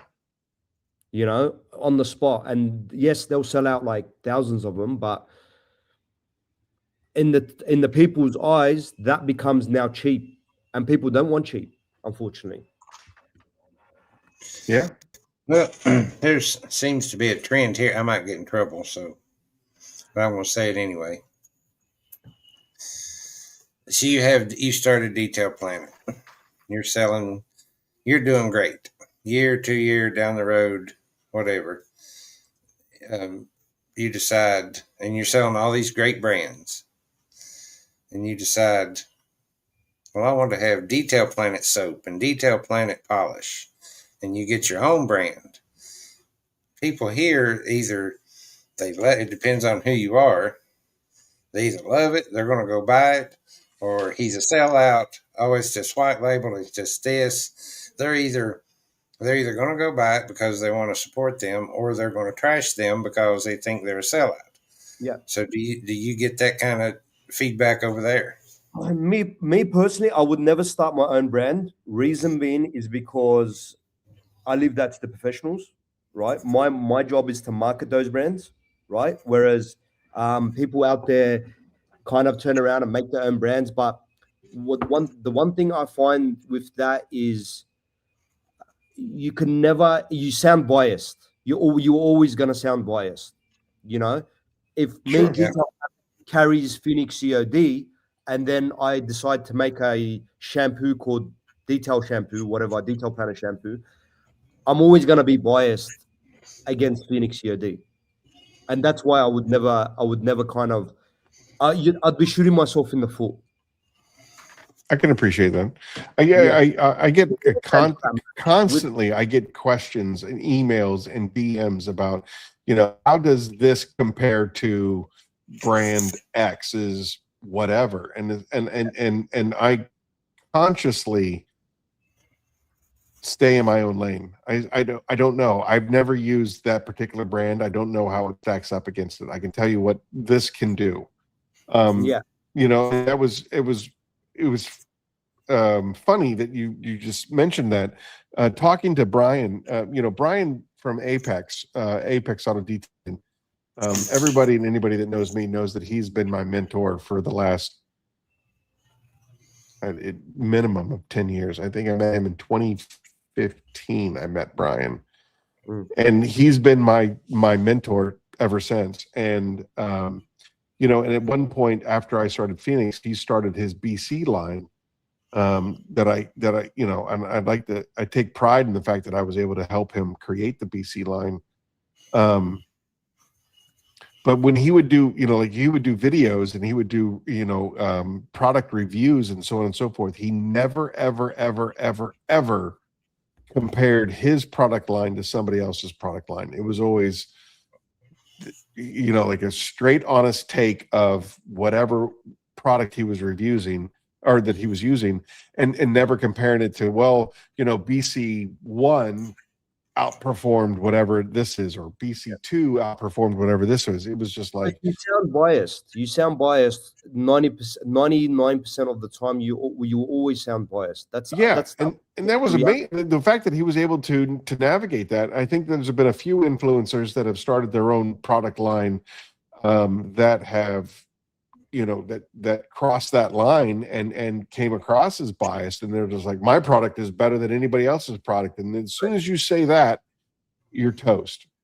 As soon as you say that you're the best of the best of the best of the best, you're toast. No, 100%. The way I look at it is a pH neutral shampoo, okay, is going to do what? They're going to be about what? 95% similar. Yeah. Let's just say, for argument's sake, 95% similar. The moment you go out there and say my shampoo is better, I mean, you're leaving yourself a big question mark. Sure. A big question mark. Like, why is it better? How is it better?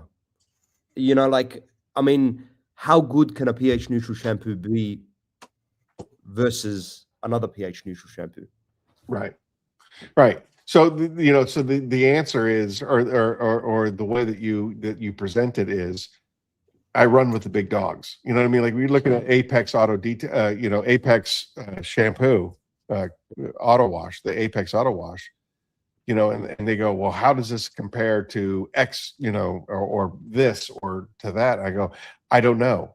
I don't know how it compares to those, but I can tell you right now that if you're talking about, like, the Mount Rushmore of pH neutral soaps, Apex is definitely on that wall. You know what I mean? It is easily one of the top soaps out there, just from the dilution ratio and the price point.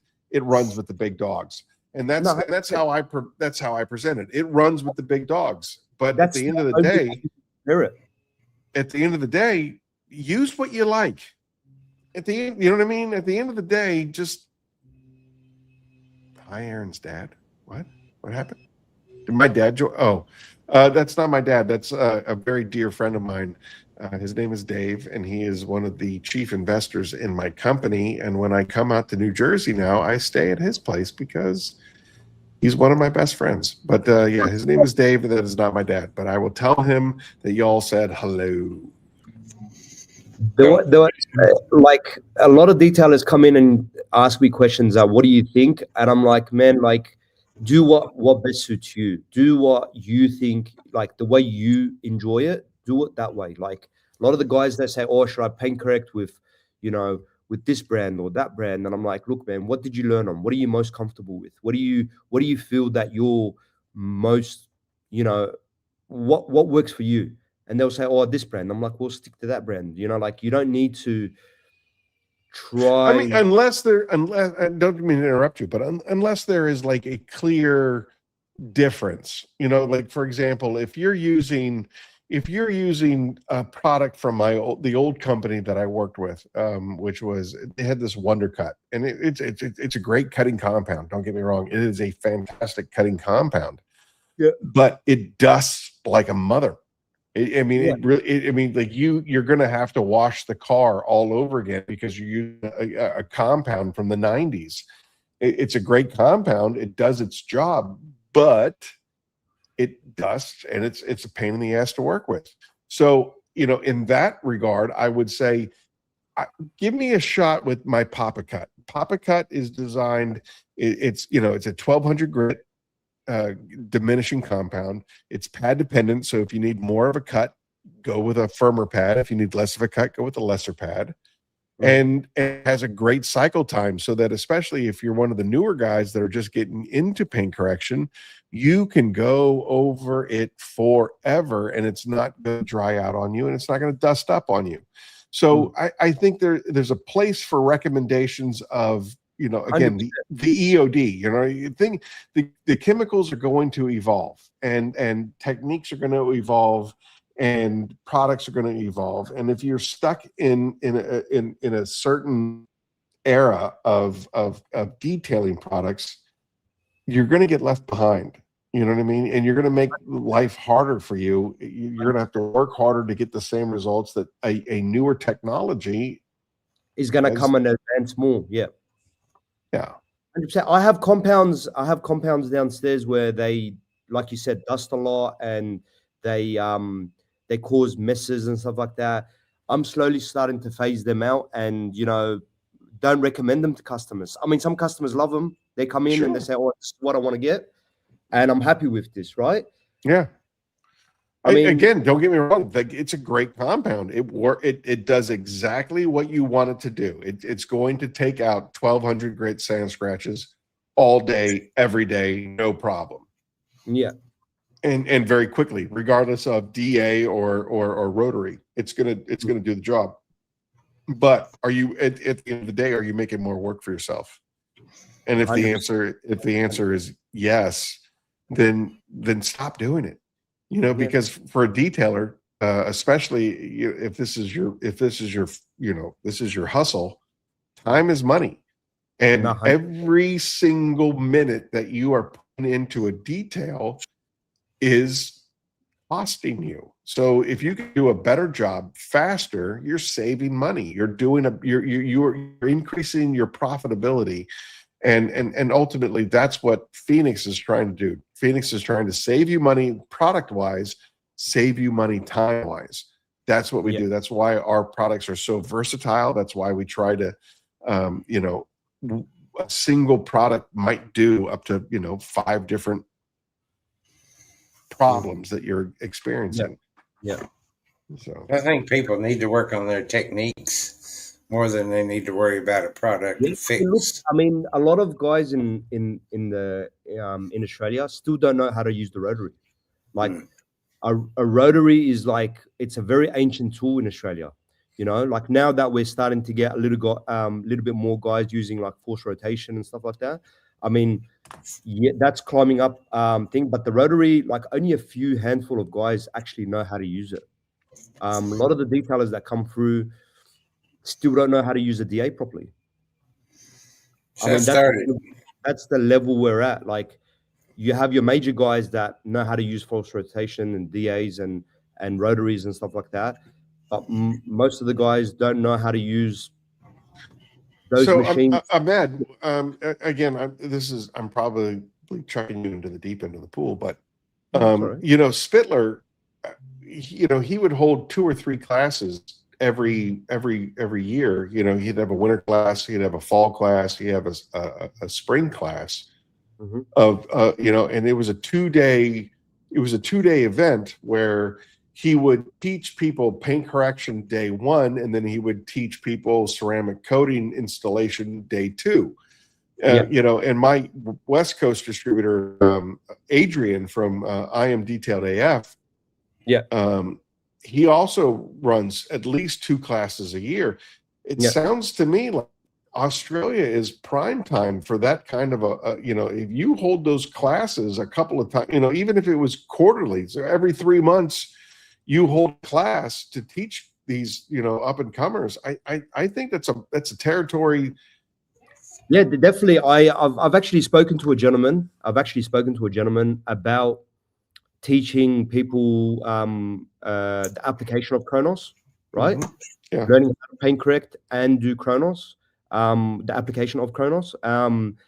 We are in talks with a gentleman now, with the company and not to interrupt you, but to interrupt you, Kronos, if you become a authorized installer, Kronos is Carfax approved. So, you know, if you're an authorized installer, if you've gone through your training program, or you've gone through one of our training programs and one of Spittler's training programs, you can submit that information and it gets submitted to Carfax, and then that shows up on the Carfax report. So now you're looking at added value to whatever it is, you know, whatever these these installers are doing. I have, speaking on that, I have a question for you. Yes, sir. Kronos, is it safe on, for example, that bench behind you, right? Yeah. Food safe? I don't know if I can say that it's food safe. Like that's so. It's a tricky one, isn't it? It's a tricky one because it's an expensive one. And the reason why I say it's expensive, so when you, for example, here's a great example. When you're dealing with the United States, and I can't tell you what Australia is, and I know that Australia's EPA is 1,000 times more stringent than the US EPA is. Correct. When you're dealing with EPA and FDA, you know, Food Drug Administration and Environmental Protection Agency and all of that stuff, when you're dealing with that stuff here stateside, when you have something like Clorox, and Clorox can say we are 99.9% virus and bacteria killer, they have to pay $5,000 per bacteria per virus to the EPA to get that certification, right? So you're doing 99.9 times 5,000. They can say, okay, so yeah, we you know, we have proven with the EPA and the FDA that we are 99.9% effective against all of these different viruses and bacteria. It's the same thing when it comes to being food grade, safe, and all of that stuff. So even though, you know, like my Peleus panel comes with 3 different alcohols, one of which is an IPA, right? It's isopropyl alcohol, which everybody knows that isopropyl alcohol will destroy 99.9% of all bacteria and viruses. Even though Peleus Panel Prep is made with isopropyl alcohol and 2 other alcohols and a surfactant, which is also a cleaning agent, I can't claim that it destroys anything because I didn't pay $5,000 per bacteria per virus strand that it can do that. Even though IPA has already proven that it's done that, Phoenix E.O.D has not proven that it can do that. Right. Yeah. So, no, I get what so it's a very you got to tread carefully. You got to tread carefully where you make those claims, because it can land you in a lot of trouble. Obviously, with EPA. Yeah. So for you to ask me if this is food grade, Like legally, I can't say that it is. Yeah, But I can tell you that my knives are covered with Chronos. You know, Yeah. my big chef knife out there, it's covered with Chronos, and you know, my glasses are covered with Chronos, and all of those things, because it just makes cleaning so much easier and life so much easier, and the countertops so much easier. You know what I mean? You know, Chronos has been tested up to 1,200 degrees in temperature, and I know that my stove only goes up to 550 degrees. So, is it safe? The answer is I can't tell you that. Would I personally do it? The answer is yeah, I would. I personally would do it, but I can't say to you to do it. That's ludicrous. No, you know what? After I coated my shower screen with, because I've got 2 big glasses in my showers, right? Yeah. And they're just a fixed kind of panel full of just 2 fixed panels, right? For sure. And I covered them in Chronos and stuff like that, and my the wife is like, you just made my life a lot more better. Like my life has changed after the Chronos has been put on. Yeah, dude, bathroom. Chronos in a shower is a game changer. You want to talk about relieving shower scum and all of those, you know, those water rings and all of that nonsense that goes into a walk-in shower. Chronos solves it. The refrigerator, the refrigerator in Chronos, guess what? No more smudges and fingerprints and things like that.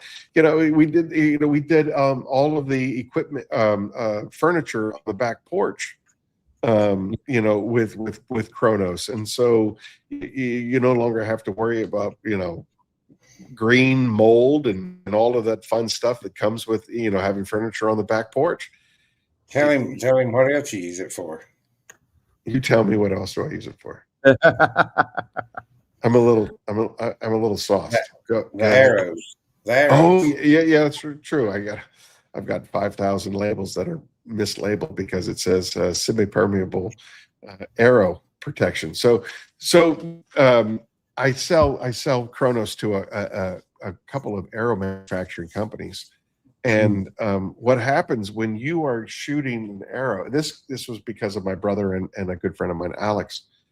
When you're shooting an arrow, and you launch it down, you know, down range, and it hits that target, it hits the target, and the target is styrofoam, and so you hit this target, and the kinetic energy is so powerful when it hits the target that it actually melts the styrofoam. And then you shoot 6 arrows at a time, 1, 2, 3, 4, 5, 6, and you have 2.5 minutes, I think, to shoot all 6 arrows. So by the time, and that's between 2 different archers. So, you know, my brother will have 2.5 minutes, and then his opponent will have 2.5 minutes. So you're looking at, you know, 5 minutes worth of time in between shooting. And so when I go back down there to pull the arrows out of the target, that styrofoam is already solidified. Yeah. And so, you know, when it hits the target, the energy expels kinetic energy, it melts the styrofoam, the arrow goes into the styrofoam, and then over time it resolidifies and hardens up. Yeah. Chronos has now made it so that the styrofoam, when it hardens and resolidifies, doesn't stick to the arrow anymore. So I can go down there and I can just grab it with my bare hand and pull the arrow out of the target. So, you know, now these arrow manufacturers are like, we need to get this stuff on our arrows, you know, from the beginning. And so I had all of these labels made up that says Chronos, you know, arrow, semi-permeant arrow protectant. And then those got into the mainstream. And so now half the bottles that are out there that are supposed to be for clear coat say that they're arrow, that they're for arrow coatings, and it's just it's a multi it is, but I mean, the self-inflicted wounds are the worst wounds, you know what I mean? You're just death by 1,000 cuts, and it's all on me. It's all on me. I'm just a retard. That's all there is to it. Do you sell a lot of glass coatings over there? Is that in demand? Look, one thing that we've been able to push was Chronos is kind of like multi-burst, right? Where it goes on the glass, it goes on the wheels, it goes on the plastics, it goes on the paint, it goes on that thing. My argument will be, why would I sell an individual glass cleaner that will cost anywhere between $20 to $50? Thank you. Right? Where you have Kronos that does everything, right? Why would I sell you another bottle when I can give you? I would say that would be the biggest argument that I've had with Spittler, because when Spittler was doing when Spittler and I were working together, he did BC1, BC2, and BC3. Yeah. BC3 was basically the equivalent to my Titan. BC2 was the equivalent to my Immortal. BC1 was my equivalent to Kronos. Yeah. Then he came out with BC4 and 5. Yeah. And I don't remember which ones were which, but I know BC5 was a glass coating. Yeah. And I immediately argued with him. I was just like, why are you coming out with glass coating when BC1 and Kronos can work the same thing? Like, you could do the same thing. And he's like, well, it's it's specific. It is, product specific. And I was just like, yeah, it could be product specific, but at the same time, why don't you just market BC1 as a end all be all? I mean, again, Kronos is rated up to 100 or 1200 degrees Fahrenheit. So yeah, it definitely works as a wheel coating. It's going to sustain those kind of temperatures. I don't have the need, because, like I said, I don't want to come off as a greasy salesman where I'm kind of pushing all these coatings and pushing all these different agendas and kind of filling up my pockets with other people's money. Rather than that, I'll just rather give them the solution, right, to all, and that way they just have a better experience. And they're going to chase that experience because it just works out better for them in the long run. Yeah, sure. I agree. Well, here, I think we're all guilty. They want the newest, shiniest thing. It's a product for this, a product for that, and I got to have it. Wheels, tires, body, paint, glass, carpet, upholstery, Alcantara, microfiber, vegan leather. There's got to be a product for each and every one of them, and that's. I still have people giving me a hard time about having Helios versus Hydra. Hydra is the greatest glass cleaner I've ever used. Why would you come out with Helios? And I was just like, because when somebody on the internet looking for a glass cleaner, they're not typing in rinseless wash. They're not typing in, a panel prep. They're typing in, what is the best glass cleaner out there? 100%. And that's where a lot of, unfortunately, like right now, the wave of detailers in Australia is going really up. Like, when I say really up, I mean, I'll probably get 2 or 3 new businesses every day. Wow. Right? People come in and say, oh, we want to become detailers, hook us up, give us a thing. Most of the time I give them, your basics, your APCs, your iron removers, degreaser, pH neutral shampoo, and send them off their way, right? And sometimes they ask me things about, like, this is an interesting point, right? Some people say, oh, do you have leather conditioner? I'm like, why do you need leather conditioner? And they're like, oh, because we want to condition leather. I'm like, okay, but you do understand that the leather that you're conditioning is not even real leather, right? That's and when they hear that, they freak out, because they're like, we're willing to buy something off you, but you're not really willing to sell it to us. It's like, right. How do you think the best way to kind of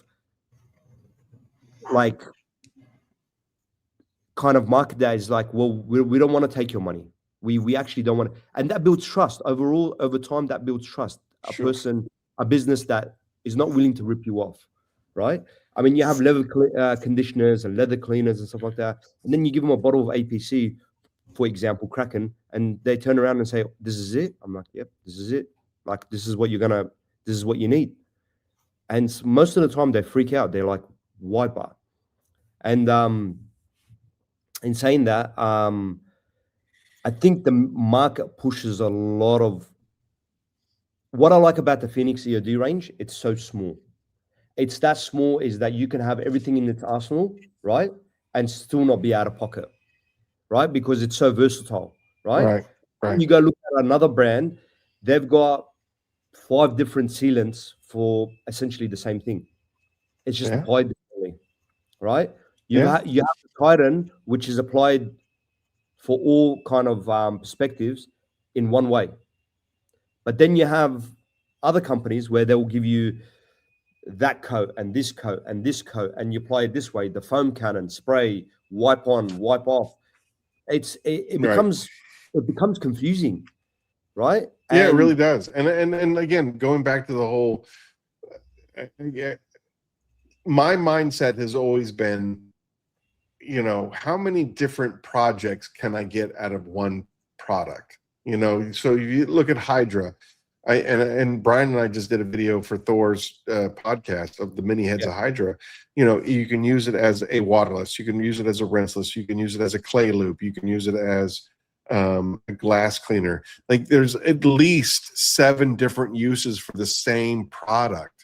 And so there, you know, you can ask Rick and I probably for a good solid year, we wrestled back and forth. Like Rick was just like, you need to make a glass cleaner. And I was just like, no, I don't want to do a glass cleaner because I have Hydra and I have Peleus, and both of those can be substituted as a glass cleaner. We wrestled back and forth on this because it was kind of one of those things where I don't want to make somebody spend money that they don't have to spend. Yeah, that's right. Yeah, and I get that. Like, I see it time and time and again. People that turn around and say, "Oh, but like Rick said, like it's just the new toy on the new toy on the block. People got to have it. People got to see it. People got to feel what it thing." And most of the time, they come out disappointed anyway. Yeah, you know what I mean. There's a product that came out. I won't mention names or brands, but I'm trying to figure out how to tell this without. But there's a Mary's like, take my money. Do what now? Oh, Mary, yeah, take my money. Mary Hoffman is saying, take my money. But so they came out with this product, and I saw what it did. It's a little unique in what it does, and I'm like, so I had a need, okay, for what it did, and I'm like, I'm going to try that. I've never seen anything like that. If it works, you know, this will be great. I got the product and I tried it, and it did exactly what they said it would do. And I was very pleased, and I'm like, I'm going to keep this in my arsenal. Yeah. So I watched some videos, talked to some people. There's like 4 other companies that have pretty much the same product I didn't even know about. Yeah. And I'm like, how come I'm just now, it's who gets talked about, who gets pushed. And I'm like, I didn't even know this type of product existed. They mentioned a couple of the other companies and the products, and I'm like, okay, I've heard of that, but didn't know that's what they did. So, I mean, I don't know. I try to keep it simple. I like to try different things, and myself. I think trying new things is going to give you the most experience. It's going to give you, I think, more user experience. Some products might be better than other products in some avenues. Like, I get that. That's a given anyway. But most retailers will soon learn that you need a few things in your arsenal to kind of get you by, right? To do every job, right? And I've spoken this to Aaron before. Like, the level of the arsenal that he's got, at the rate he's got. I mean, I don't even think I'll fill up a whole shelf with Phoenix E.O.D. Meaning, like, I don't think he'll take up more than one shelf. Where you have brands that will take up 2 shelves for that matter, right? That will take up, and mind you, my shelves are pretty big. They're 2 meters by 2 meters, right? Each shelf. I tried new things in college. Chris, we don't want to know what they are. But we can speculate.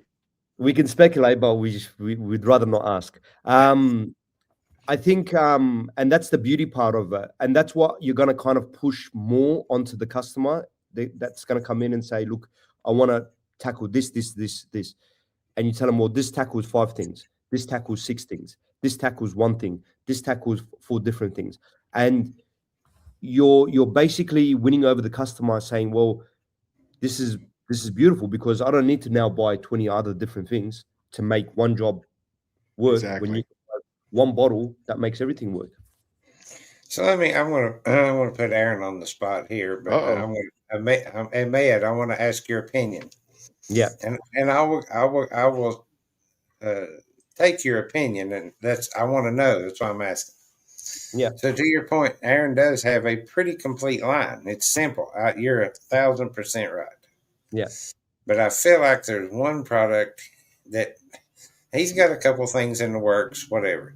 But there's one he and I really haven't talked about that I feel like he needs is, hear me out, but he's got, Typhon is the greatest interior. I won't say it. It's the best interior cleaner. Okay. Mm-hmm. But I don't always need Typhon. I need just a nice interior detailer just for a wipe down and not pull out the heavy hitter. Right. But so if you dilute Kraken to that level, maybe 1 to 20, 1 to 30, don't you think that will do that quick detail? Maybe. I don't know what. Well, and not only that, but I mean, what about rear diluted as the interior? You're talking about if you're talking about a detailer versus a cleaner, I think Ahmed is 100% accurate as far that was the original reason, the original dilution of Kraken, which was 1 to 20 as an interior cleaner. And then of course I would go so far, if you don't mind me butting in, I would go so far to actually mix Fenrir and Kraken. Really? Holy shnikey. Damn, I never thought about that. Yeah, I never thought about that either. We're gonna have to get back into the warehouse on Monday and play with this. Kraken. But as far as like an interior cleaner is concerned, at 20 to 1, that was a Kraken's original design. I mean, you could do the same thing with Typhon, but then as far as if you're talking about a detailer, then I would suggest that you use Fenrir at least 10 to 1. And there's your interior. You're going to do your dressing. You're going to have a sheen to it. It will pick up dust and lint and is it lint? Whatever that is. Like all of the fine particles. You're not using Fenrir to be a cleaner, but you're definitely using it as a detailer. If that's what your goal is, then I think that you can dilute both or all 3 of those products diluted properly will give you the results that you're looking for. I would put 25 mils in a spray bottle. I would put 25 mils of Fenrir and Kraken and 900 mils of water to a liter. I would put that to a liter, right? And use it as a interior detailer / cleaner. Yeah, Rick Smith. See, Ahmed, I can have these conversations with you. When I have these conversations with Aaron, he's like, I ain't doing nothing. I don't want to do anything else. Ahmed's calling. I got to go. I got more important people to talk to. I mean, I get the brush off, It's already done. Move on, Rick Smith. It's already done. You're overthinking it. I think with Phoenix, you just got to think inside the box rather than outside of the box, right? You got to think inside the box rather than outside the box. But I would. That's my take on it. Rick, we got to give something else away. So think of a question. Think of a question, and let's give something away. Next thing you know, Aaron's in the backyard mixing Fenrir and Kraken together, and he's like, "Guys, I've got a new. I've got this new product. It's a cleaner and a detailer all at the same time." All right, so for a pint of Fenrir and what do we want to give away with Fenrir?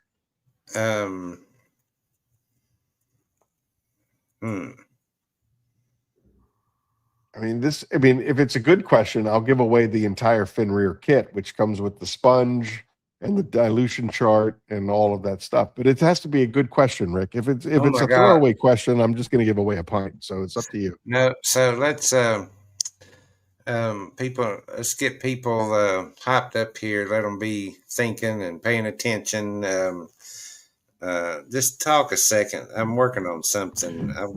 Talk amongst yourselves. Oh, fin rear and a banner. You're high, Chris, and you're not eligible because you won already. He's already won anyway. He won the first one. I know. Helios in a level 1. Mr. Twister, excuse me, Mr. Twister. Helios and a Mr. Twister. Well, okay, I've got one. If you think it's good. All right. Well, let me share it with the class, and I'll let you know what level of giveaway it is. So, what size population is Ahmad working with in Australia? Oh, Nike. All right. So yeah, that's a full fin rear kit. This is for a full fin rear kit. What population is Ahmed working with in Australia? That's great. Not a bad question. It's not a bad question. It's Overall, let's make the question thing. Yeah, overall. Yeah. Overall? Yeah. No, Keith. Al and Keith both answered the same way, and they're both wrong. Keith can't even spell it. All Anyway. right, Keith is 30 million. BTW is it's 1 million. Tim 28 million.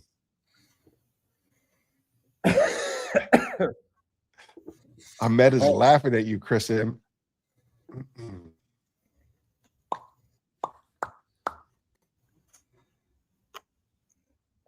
I remember the number, and it was basically a 10th of what America was dealing with.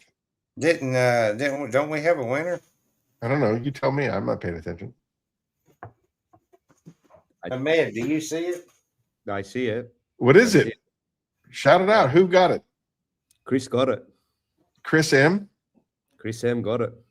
He's not eligible. Yeah, but he's not eligible. So if anybody wants to repeat Chris M's number, you win.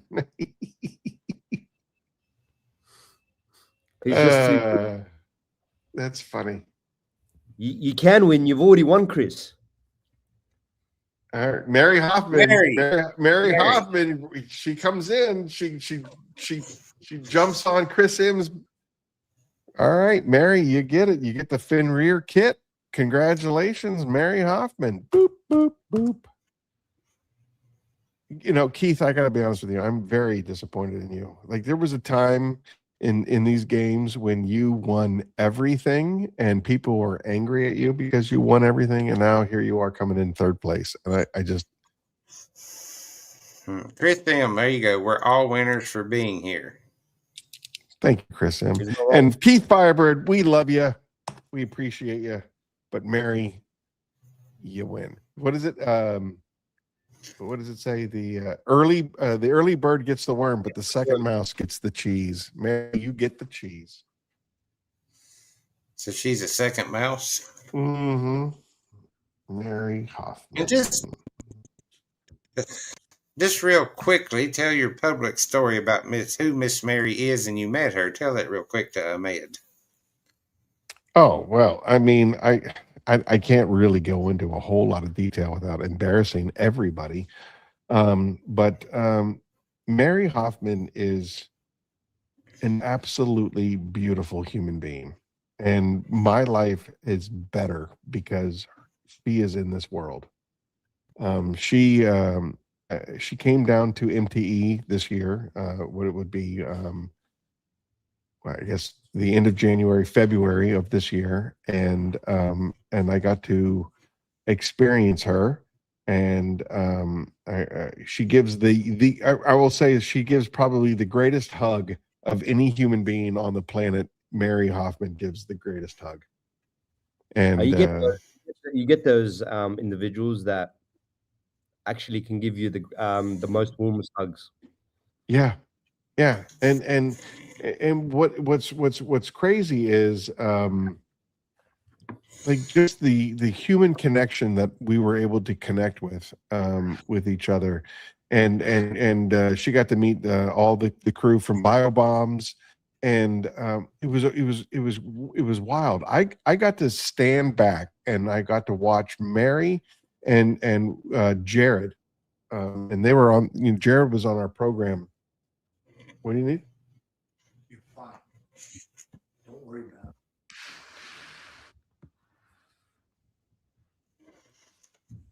it. Yeah, that's why I wanted to so Jared from Biobombs connected with Mary, and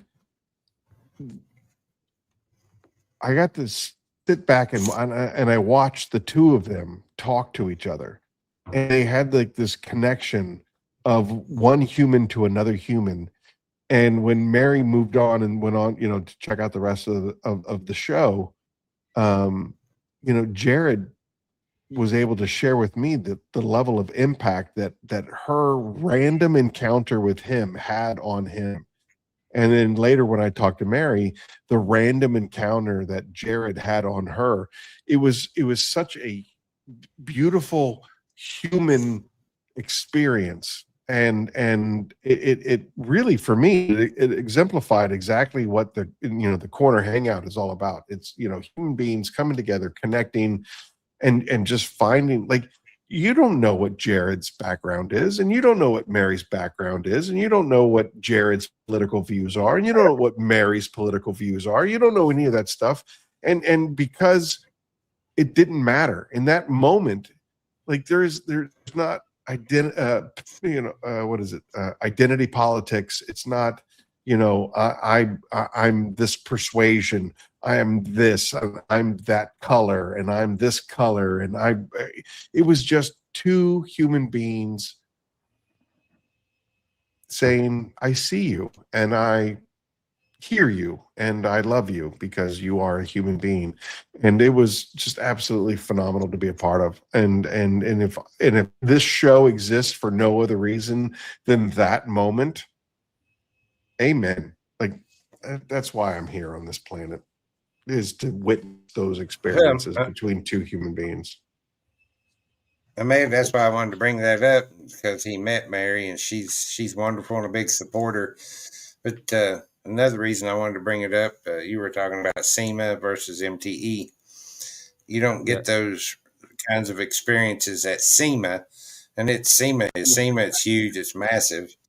Yeah. And I've not, and full transparency, I've not been to either, and I'm going to try to go to MTE this year. But I have been to a lot of trade shows. I've been to a lot of different other events, and I always prefer the smaller, more intimate type events over the large, massive, where you can't Yeah, for talk sure. or. There's no way that experience would have happened at SEMA. It's impossible.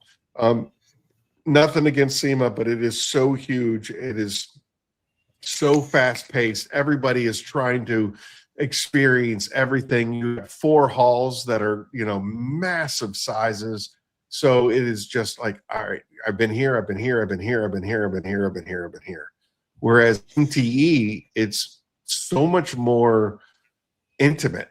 And it's like, all right, I have 5 minutes that I can actually talk to somebody, and I can actually make a connection with, Aaron, the owner of Phoenix E.O.D. I can.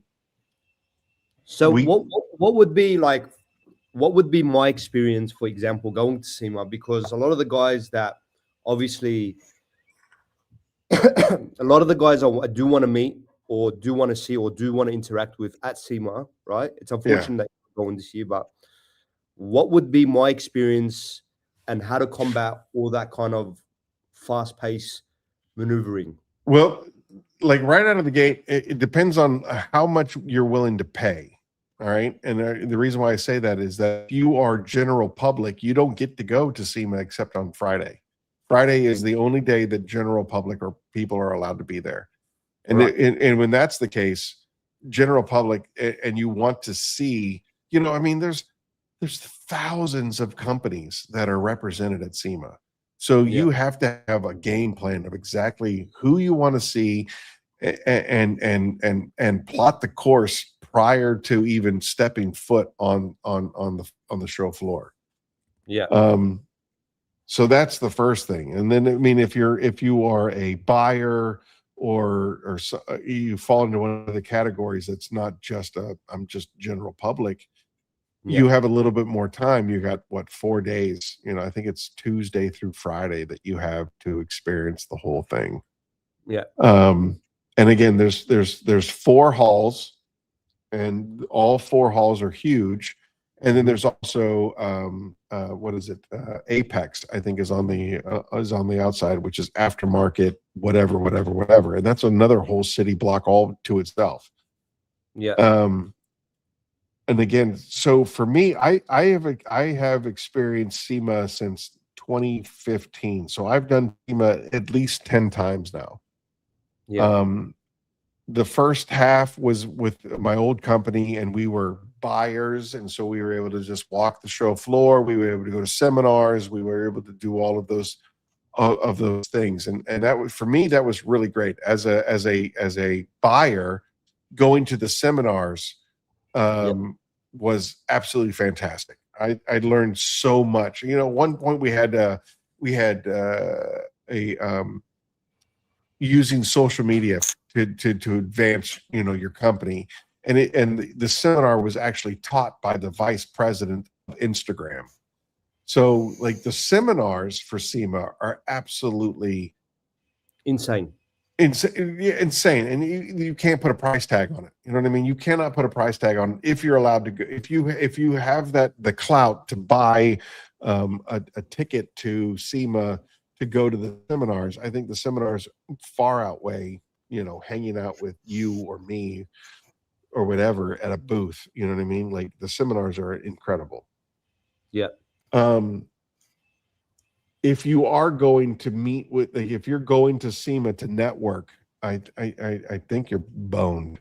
I think you are, because it's so spread out over such a far space that you really can't interact with people in a meaningful way. You know, like I probably met 100 people at you know, every time that I've worked SEMA with Thor, the House of Rags. Yeah. You know, I've probably met 100 people, all looking to, you know, connect with Phoenix E.O.D.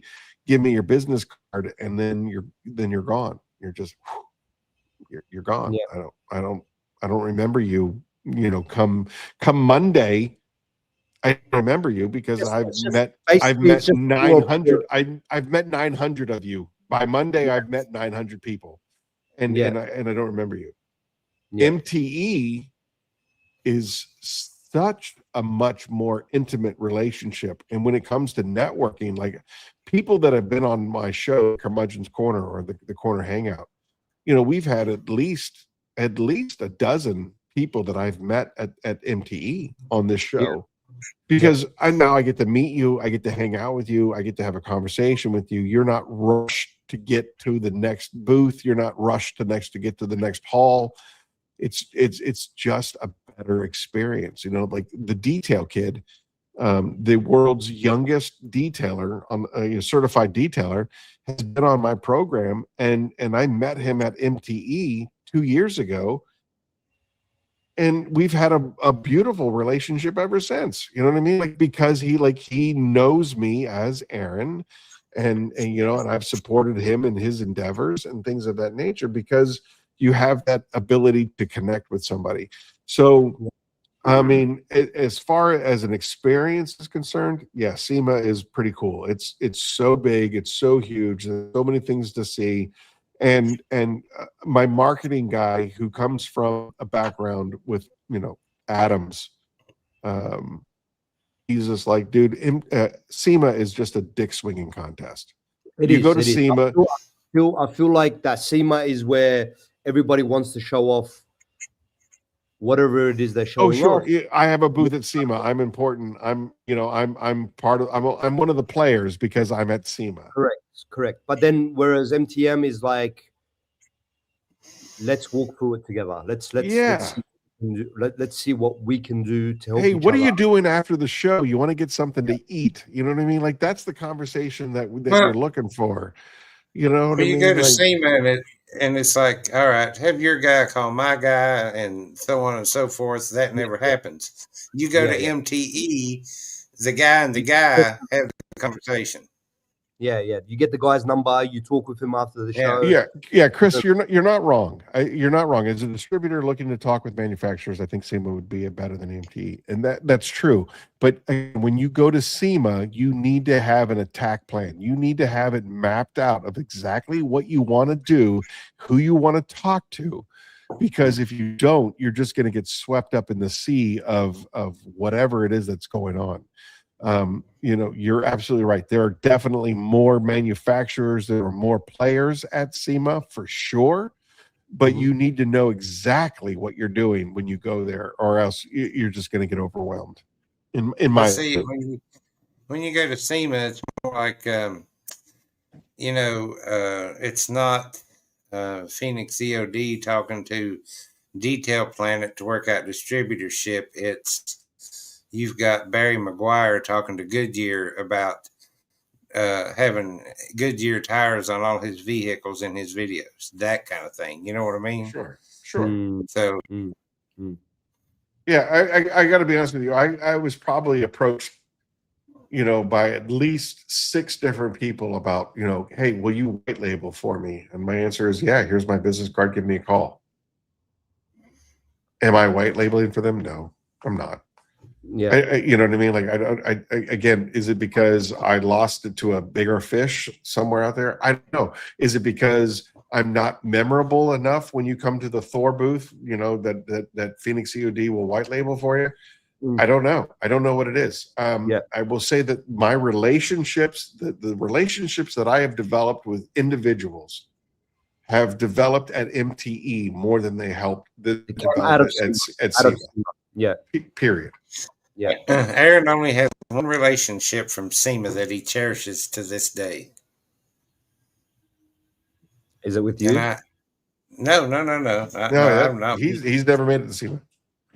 No, and I have, and I'll send you a picture because I have proof. But because he sent me a picture and he's hanging out and he's eating ice cream with Larry Casella from Ammo. I knew you were going to say that, and that's not true. He just went on and on. Man, it's not true. Like, seriously, I'll send you the picture. Larry is Rick's boyfriend.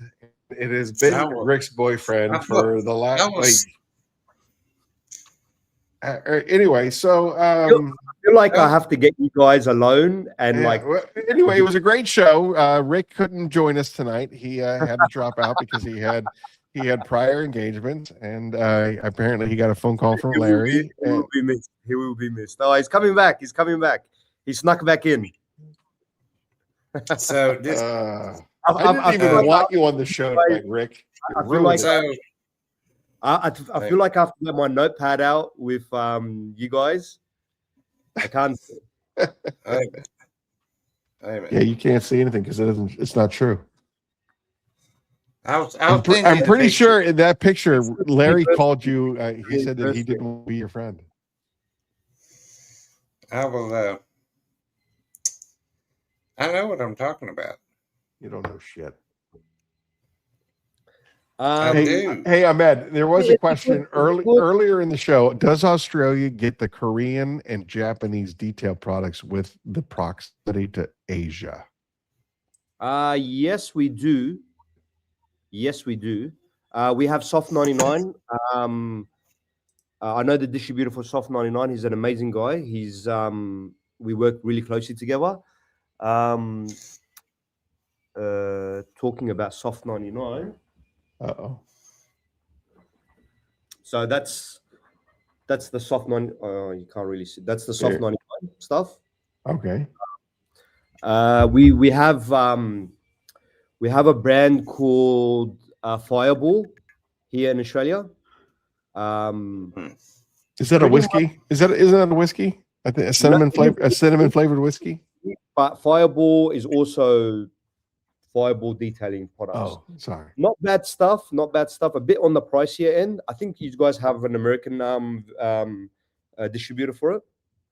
A bit more on the pricey end here in Australia, but I mean, really good stuff. Their Napa coat and fabric coat, which is you know what a lot of people have been dying for, Aaron? The Immortal. Okay, I'm ready. The Immortal. I got a fresh batch that just came in 2 days ago. The Immortal, I think, is going to be something that is going to be really flying off the shelf. Reason being is because we don't have a dedicated, I wouldn't say dedicated, we do have interior coatings, but we don't have something as good as Immortal here. I think that's, and again, another people sleep on Immortal. Not only is it a great coating, but it also works as an interior interior protectant. Yeah, you know what I mean? Like changer for sure. Yeah, I mean, people that have used it on their interiors, anything that's wettable on the interior, it gets coated with Immortal. Like, think of it as like Scotch Guard on crack. What was it? Hawaii Tim poured fruit punch on a seat that was treated with Immortal, and the fruit punch, the red dyed fruit punch, just rolled right off the seat. Yeah, I can imagine. But it is pretty rare. It is expensive. It's true. It is expensive even here in Australia. Immortal's not expensive, especially the 4 ounce bottle. Definitely not. What Chris is saying, Fireball is pretty rare in US. It's expensive. Yeah, it is also expensive here. That's where I think their downfall is. I think they can do a lot more better in that area of field. I mean, it comes down to the companies.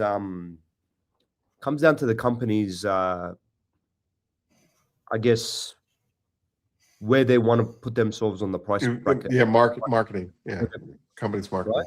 For sure. Am I gonna get the same result as if I use Apex and Fireball, for examples? Show car shampoo? Yes, I will. Most probably I will. You know, like the only difference is one is going to cost, for example, $30 Australian for a pint or for a thing. It's a market segment, definitely. Yeah. And one's going to cost $60, $70 Australian. You know, it really depends. Hey, speaking of marketing, check this out. I forgot all about this until just now. I got new shoes yesterday. Look at those Phoenix colors, huh? This is an A6. This is an A6 shoe, and it is. It's got the Phoenix colors on it. I mean, we want to talk about branding, huh? These shoes were designed for standing on concrete for 12 hours a day. I've got the same shoes. But in black. And because standing on concrete is a killer, I think they're probably the best shoes to get. Without a doubt. Like, so it was I originally had Brooks, which Papa Smurf recommended to me, and they were black, and I hate black shoes. I just do. And then when I was using my AI girlfriend, and she was telling me that I should probably look into these shoes, and then I saw that they came in the Phoenix colors. Hey-o! Definitely get a pair. Oh my Lord! You messaged me the thing. Message me the number on them. Okay, for sure. These things are amazing. What brand are they? ASICS. The ASICS, and they're just. I mean, like they're like walking on a cloud. It is bananas. Yeah, definitely. I love them. Phoenix all the way, baby. My dad was just like, those are kind of Phoenix colors. Yeah, Dad, it's about branding. I wear these glasses because they have blue arms on them. It's all about branding. Like, yeah, eat, sleep, and drink Phoenix. How many cars do you reckon? How many interiors do you reckon you can get out of a 8-ounce bottle of Immortal? How many cars can I get out of an 8-ounce bottle of Immortal? You can get a lot. I mean, you're not using that much. It's especially with the atomizer trigger on the 8-ounce bottle, where it just kind of Yeah, you can cover a pretty wide swath with very. I mean, I would imagine that you're probably doing at least 8 cars, at least one ounce per car. I would say, Joe. It depends on the size of the car. Right, That's right. true. But we're talking about an average car, full interior detail, full interior coating. Because I mean, like when you're dealing with the upholstery portion of it, like you don't need to level it. You don't need to overthink it. You can just as long as you're misting it and it's hitting every surface, you're done. Oh, yeah. Stop. Whoa, slow your roll there. You don't want to spray it everywhere. All right. Sometimes you need to use the applicator. That's what I was going to say. I would spray on the applicator and spread, because when you spray, when you atomize it into the air or onto the panel, you might miss spots that you're never going to see again. And then when the high speed goes, you're gonna have to go back and retouch them up. And you don't want it to get on something, maybe the inside of the glass. You're not paying attention. I specifically said I'm talking about upholstery. I'm looking at upholstery. I'm focusing on upholstery. If you were to take out the floor mats and leave them on a bench or something like that and spray them. So what I do with those is I will spray the mats and then give it a few seconds, a minute, kind of see how it looks. And if I need to level it off and smooth it out, I will. Depends on the type of mat. Because a true rubber mat versus like a WeatherTech, a harder mat will make a difference. Yeah. Carpet. The carpet and carpeted floor mats and the carpet, you want to spray it and just kind of work it in with your you have gloves on, and just kind of work it in and brush it through a little bit. And for upholstery, like Aaron's going on about, you spray it. You got to be careful around windows and doors. And sometimes I have put it on an applicator and just rubbed it in. Yeah. You saw the picture, didn't you? Yeah, I did. Told you. Close, but close. It's not that far off. Yeah. But yeah, so yeah, it depends on the surface, and if you mist, you're not using much, and it depends on if you can do the dash, door panels, you can do everything. Aaron, when did you figure out you could use it on a interior? Was it always the initial? No, it was consumers. The consumers were using it on interiors. That people ask questions. Hey, can you do this? Hey, can you do that? And I'm like, I don't know. Can you? Let's try it. Let's see what happens. Yeah. And then they do it, and then all of a sudden it becomes a phenomenon. Yeah. Was it later on that you guys decided, oh, look, we can use it on interior? It's applicable on interior. Oh, that's fascinating. Well, sort of how that went is someone told me about it, and then I asked Aaron about it. And then he's like, "Oh yeah." So I tried it. I was cautious, and I just sort of eased my way into it. Yeah, and I'm like, hey, so now I just go, and I know what once you do it and figure out what you're doing, you just go with it, and it works. I just did a truck. Being with a model being 1 year outside coating, right, for the exterior, how long do you reckon it could last in the interior? Because I've seen a video. That's, I mean, again, when it comes to like lifespans, I think Socrates from Detailing Made Simple, he says it best, which is, lifespans on coatings need to be in terms of transmissions on a car. When it comes to like basically, the warranty on a transmission is 3 years or 35,000 miles, whichever comes first, right? Yeah. And so when it comes to like the lifespan of a ceramic coating, I have no way of determining how much abuse a certain vehicle is going to take, be it a daily driver or a show car, if it's kept in a garage or if it's kept in the driveway. There's 1,000 different variables that go with ceramic coating lifespans. So when you're talking about like the interior of a 1-year coating on an interior, it's like, well, is it the driver's seat or is it the passenger seat? Because the driver's seat's going to be used a hell of a lot more than the passenger seat. So even like ceramic coatings in general, right? A lot of the times people will turn around and say, "Oh, it's a 5-year coating," right? But 5 years, what does that include? Does that include driving through snow 365 days of the year? Does that include, washing it every single day? Does that include harsh sun UV rays hitting the panel? Does that mean washing it with alkaline once a week?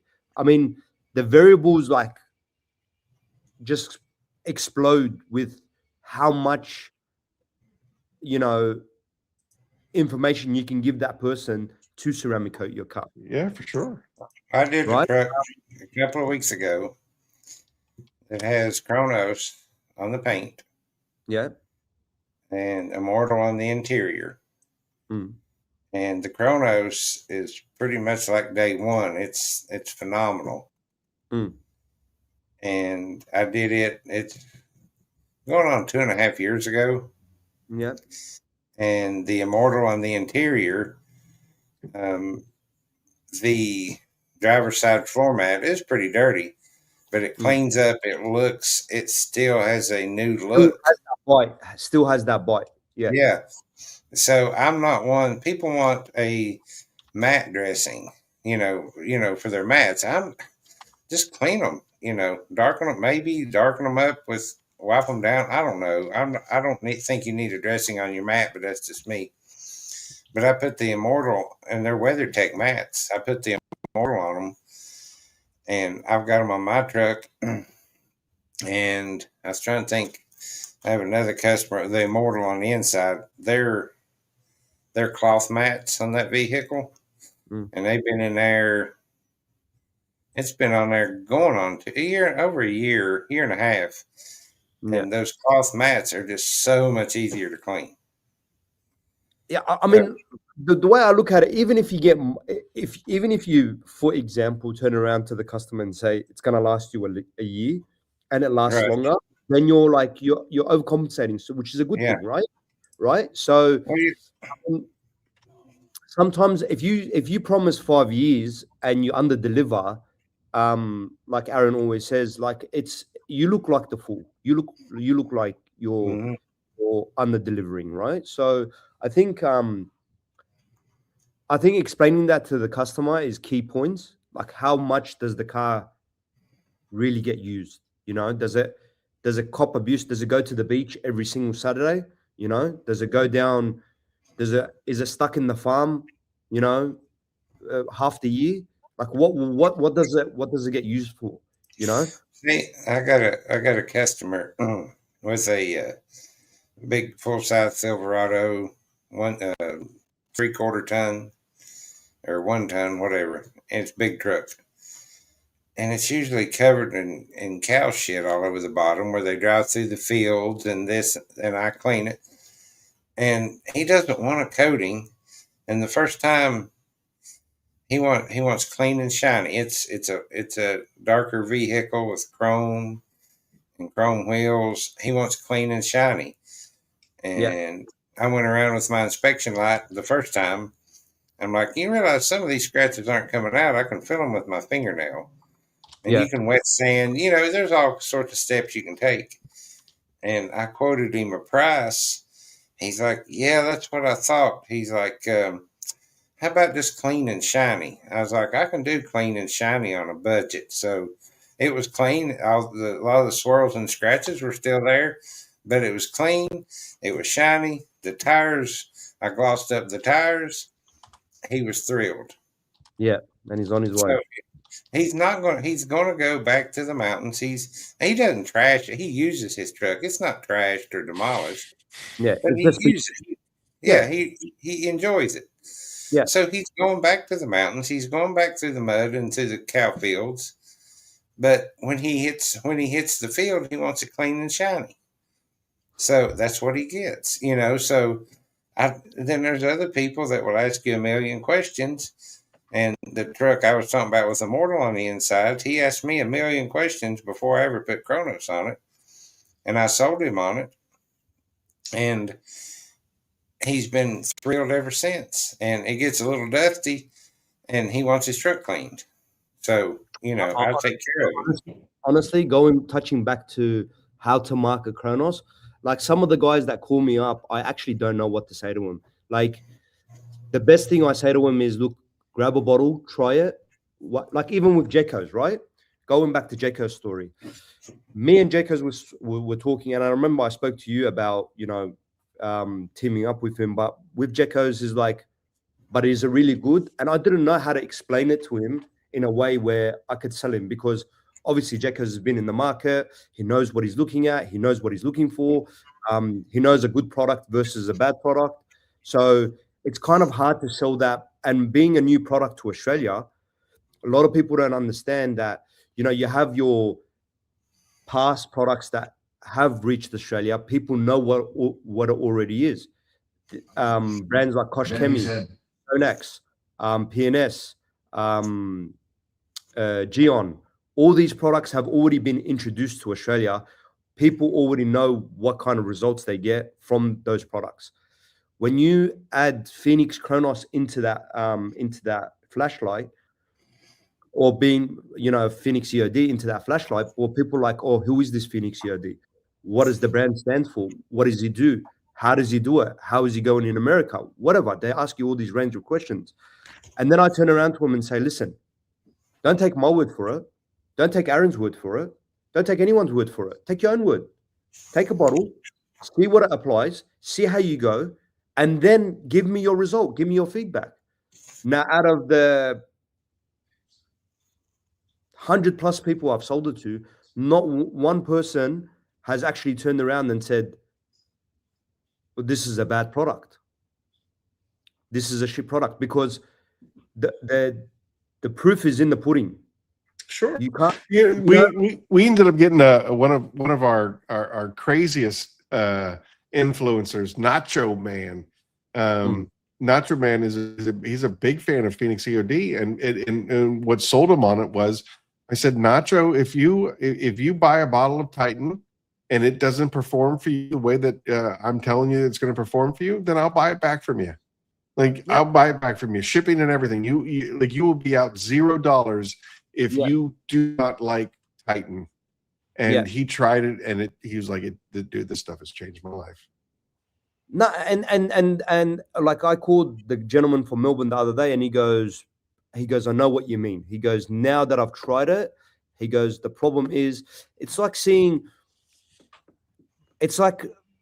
something you're not supposed to. You can't unsee it, right? Yeah. You know, like, you know, when you see something disturbing, you can't unsee it from your head, right? And using Phoenix is the same aspect. Once you use it, going back to a less superior product, or a less superior product, you can't go back. Your body won't, your mind won't let you, right? And there is cheaper options out there, and there is, you know, more expensive options out there. But do you really want to go for the more expensive option when this does something even better? Or do you want to go for the cheaper option and get a far less superior product? Sure. Well, I run into an argument all the time. There's a Canadian counterpart that we have here in the United States, and they, you know, when it comes to like my Apex soap,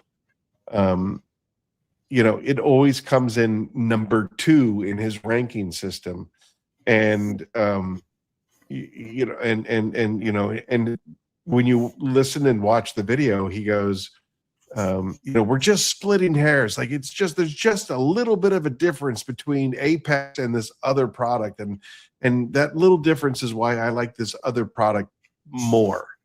And then you look at the price point, and you're like, that splitting hair difference, you're paying $40 more a gallon on that particular product when you could be using Apex that is Correct. cheaper and Correct. and for all intents and purposes, Yeah. it performs exactly the same. It's like buying two cars that are similar in all aspects, but one of them has 2 horsepower difference. Right. Am Exactly. I gonna pay for an extra 2 horsepower? Am I gonna pay 40 grand more? No, definitely not. You know, Right. like I got to look at it. We as you know, me being a detail supply shop and you being the actual manufacturer, we have to look at a customer's point of view and say, okay, where do you draw the line between somebody spending that extra dollar, right, versus getting that quality that they're seeking or want to get out of that product, right? Right. 9 times out of 10, people are going to choose the similar cheaper product. Why? Is because they're literally to that finish line, right? And what's going to get them over that finish line is that price point. Sure. So If it's a hairline fracture difference, it's a hairline difference, and they're getting the same exact product, What is that? you know, like a 1% difference. What is that? Nothing. It's No, it's, wait. Hold on. So I don't mean to interrupt you, but what are joules? Rick, what are joules? I have no idea. It's Greg Seabold, so it could be anything. I guess Greg's showing you his jewels. I don't know. I don't know what joules are, but I don't either. Thank you. Yeah. Okay. Okay. Thank you, Greg, for showing us. I'll give you a very good example, right? I've got iron cleaners, I've got iron removers that are worth $180, right? No one's going to pay $180. I mean, I would love for them to pay $180, but no one's going to pay it, right? Right. Then I've got iron removers that are probably even better for $120 or $140, and people pay that more times than you would think. No one goes for $180 because it's just there's no common sense in it. So, when you're guys over there, your detailers, and they come in looking for a coating. We'll use coatings for examples. Okay, so with the Kronos, we've changed. So when I first actually had the Kronos, I wanted to get the word out there. So yes, I was selling it to. I would turn around and sell it to the general public. Right now, that's not the case anymore. It is a professional grade. Now it is a professional grade coating where only registered installers can actually installers registered by Detail Planet can only install the coating. So it can't. When they come in, they're looking for a coating, and they say, are they looking for slickness, durability? You know, what are their criteria? And have you ever had two or two or three of the same detailers? Detailers on the same product like Kronos give you different opinions. They say one says it's slick, one says it's not, and not necessarily. No. A lot of people look for one of the biggest things that people look for is 2 things. I would say slickness and the water beading effects, the hydrophobics of it. That would be the 2 main things that people look for in a coating here in Australia. Obviously, also the protection side of it, how well it protects you from water spots and scratches and stuff like that, which it doesn't, right? That's conception where people think that it protects you from stone chips and scratches and all that kind of stuff.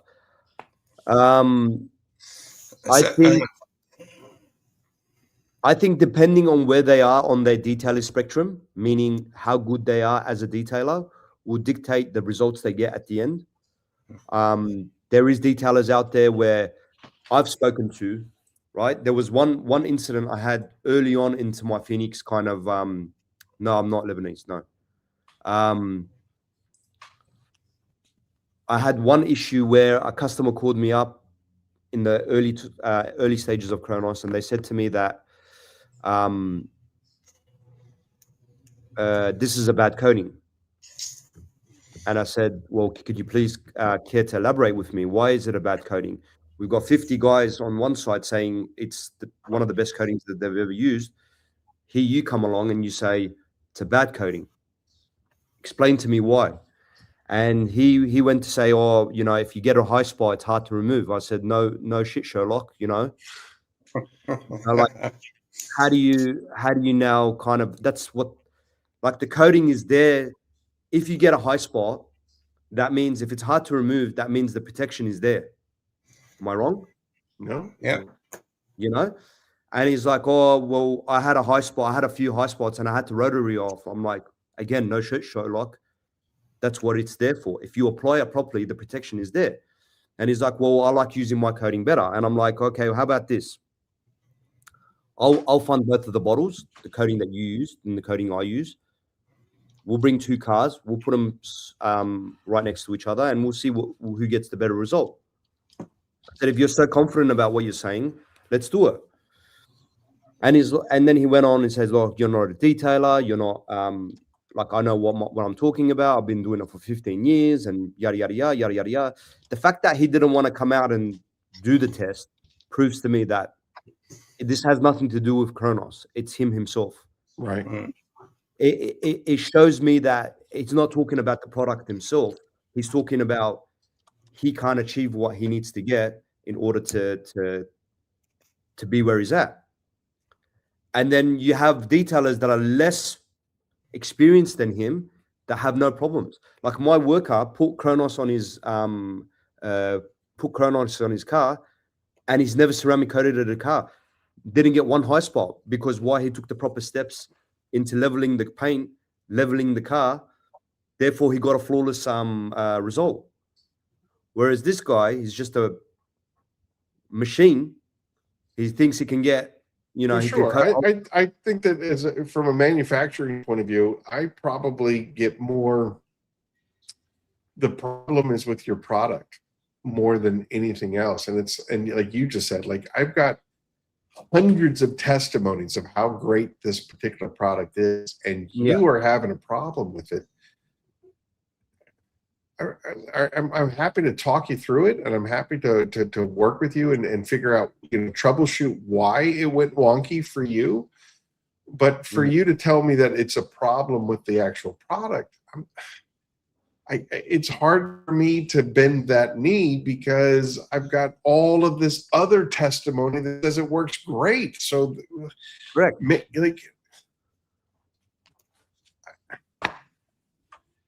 Like I said, I've got 50 guys on one end telling me that this is an unbelievable product for what for application, durability, and stuff like that. Then you've got one guy on the other side of the spectrum saying, I'm getting high spots, I can't remove them. Right. I mean, like, to me, that's not really a product issue. That's more of an installation issue. So Yeah. you can't count that as a bad review. Right. I mean, but however, you know, from a pride point of view, I do want every single experience to be a pleasant experience. And so, you know, yeah, I probably take those things a lot more personal than I should, because it's kind of like, man, dude, I'm really sorry you had a problem with that. Let's talk about it. Let's work through it. Let's figure out why it worked. It went that way for you. But even me as a distributor of Phoenix, it does hurt me as well to see somebody have that bad experience, right? Because I treat the company I treat Phoenix E.O.D as if it's my own company, right? So the way I see it is, you're always going to get that one, Aaron, you fix stupid. I don't get that. Like, I'm trying to educate the uneducatable. Yeah. Even that one guy who's had that bad experience, I mean, like, yeah, it does. I would like him on board, but the problem is you're not going to please everyone. And that's the faster we learn that, the far away, as the faster we learn that, the more ahead in life we're gonna get to. Yeah. All right. So anyway, Chelsea Bailey, she's asked a couple of questions, and the first one would be, for you. Question: the biggest lesson you've learned about product development that you've never realized as a reviewer. I don't know if she's asking me the question or if she's asking you the question, but you know, as a distributor of all these different products, what would be the biggest lesson that you've learned since you transitioned over from being a mechanic to being a detail supplier? What is the biggest lesson that you've learned or problem that you've had to solve doing what you do now? The biggest lesson I learned was you can't, as somebody in the detailing industry now, you gotta. I've understood that I have to deal with a lot of people. With becoming a detailer is one thing. I realized a lot of detailers have OCD and take a lot of pride in their work, right? So you have to kind of give them the product that is going to perfect that, right?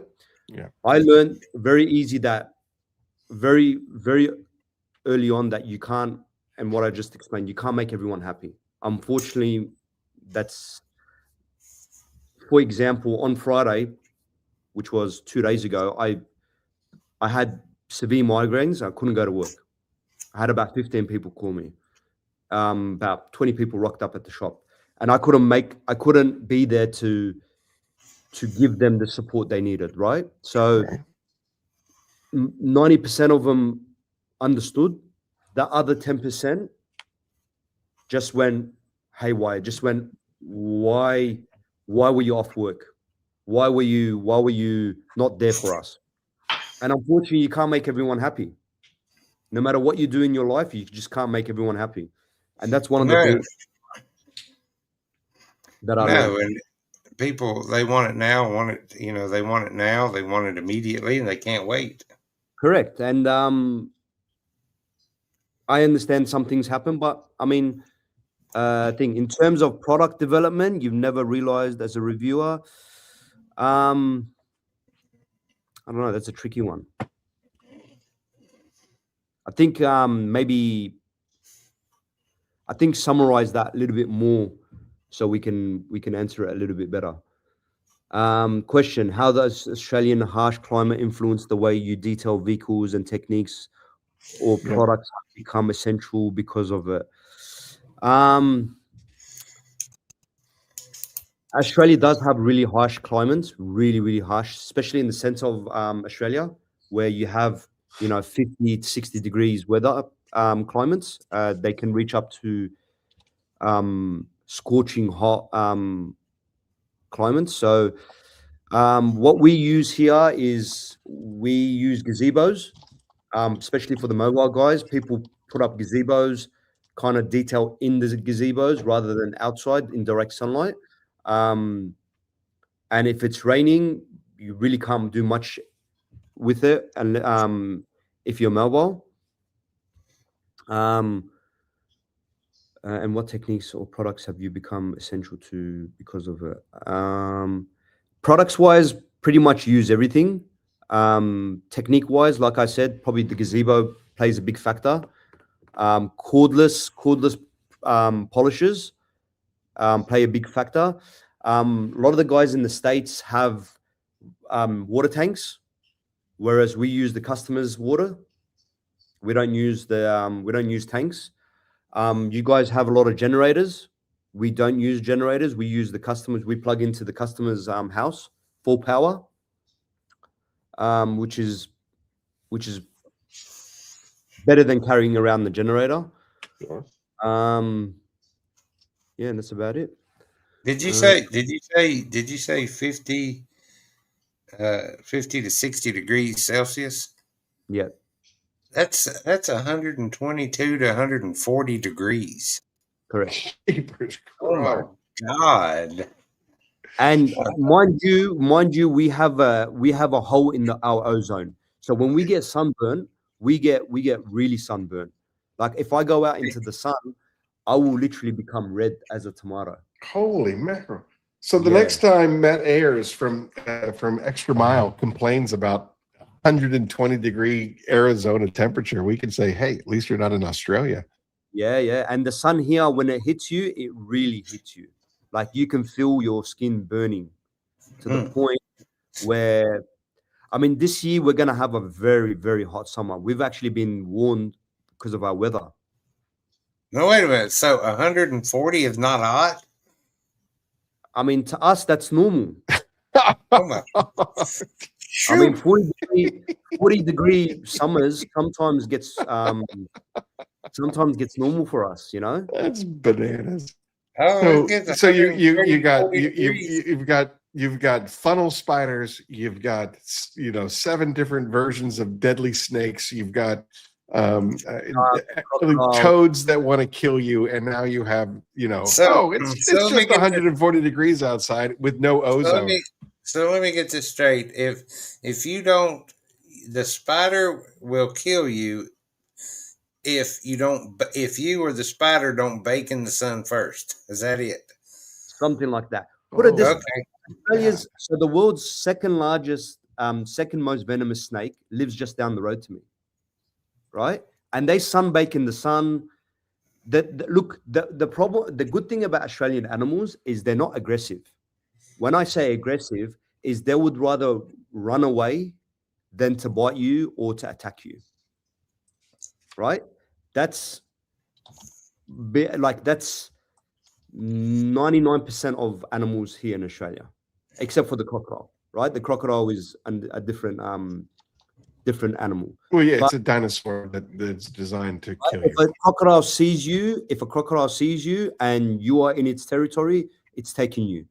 No ifs or buts, right? But things like, I mean, we have monitors, water monitors here that are probably about 1.5 meters long, right? If it sees you, it's running away. It's not attacking you. So I go out to the bush a lot. You see all types of animals.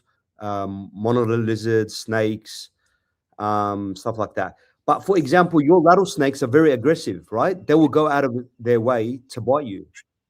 Yeah, pretty much.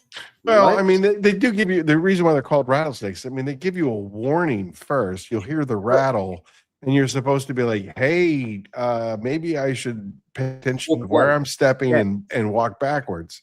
Yeah. So I mean, like they're not just like, I would say a more aggressive snake would be either the cottonmouth or that stupid water snake down in Virginia. What is that? So Copperhead and cottonmouth are both aggressive than a rattlesnake. Yeah. So I would say that the cottonmouth will come up to you and go out of its way to bite you, right? Yeah. Whereas a brown snake will literally see you and run, right? So there's no, unless you're actually chasing the snake and trying to harm the snake, you're not actually getting bit. Yeah. Very rare. Very, very rare. So is this written out like this in the Australia Tourism Guide? I mean, is that what's meant to bring you in? They're not aggressive. We have deadly animals, but they're not aggressive. Yeah, for the koalas and stay away from the green tree snakes. I mean, unless you want to fight, like you get, like, for example, Steve Irwin, which is a great Australian icon, right? Like he would go out of his way to, meddle with these animals, like interact with these animals. Most of our Australian animals, they're very shy. They're not your mainstream animals where they just sunbake outside and want to meddle with people and stuff like that. So yeah, I will say that one of my favorite videos of all time is the dude rescuing his dog from the kangaroo, where he just squares up on that kangaroo, and you know what? Kangaroo is just like, yeah. And to be honest with you, kangaroos can be very aggressive. Like they will staunch up to you. They will like press themselves up to make themselves look bigger, and they'll like flex at you. And if need be, and if you get kicked by a kangaroo, you're dead. They can rend you really. They have those claws that can just rend. I mean, if have you ever encountered a kangaroo? Heaps of times. I mean, of course. Oh yeah, why not? Why not? Look, kangaroos. Look in my backyard. Yeah, the kangaroos, the big reds are the ones that you need to be looking out for. The dominant males and the the big boys, right? They're the ones that can do you real big harm. Because they're very territorial, they'll obviously go at you if you need. Like that guy that you saw there with the dog, and he's grabbed the dog and stuff like that. That's a big red, right? He'll go out of his way to What? to kick you. Yeah. Exactly. Yeah. Question. What? Yeah.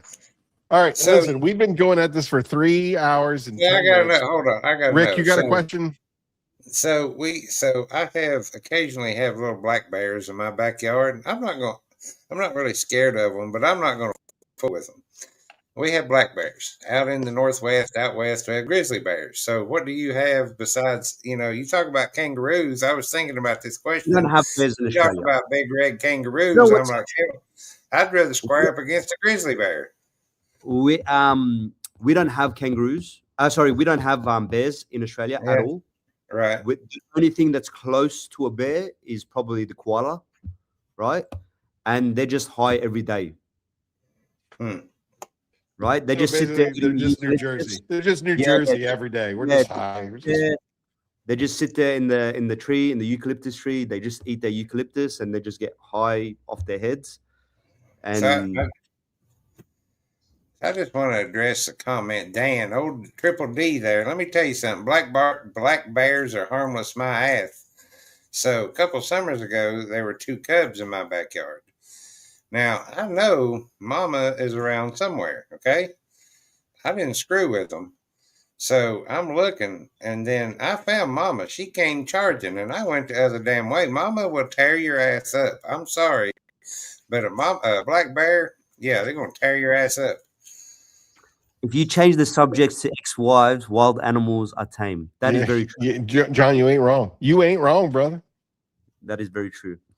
A wise man once said to me, he goes, I'd rather fight a lion than fight a woman. And I said, why is that? He goes, because at least you know what the lion's going to tear you up and, kind of chew on you. He goes, whereas he goes, your ex-wife you're never going to know what she's going to do to you. It's kind of like going to Australia. No comment. No True. comment. Question: what are the products more popular in Australia? Sealants, ceramic coatings. So Phoenix is definitely up there now. With coating Hey, we'll wise. be having this. We're launching a sealant. I would say probably by Thanksgiving. So the end of November, we should have our sealant ready to rock and roll.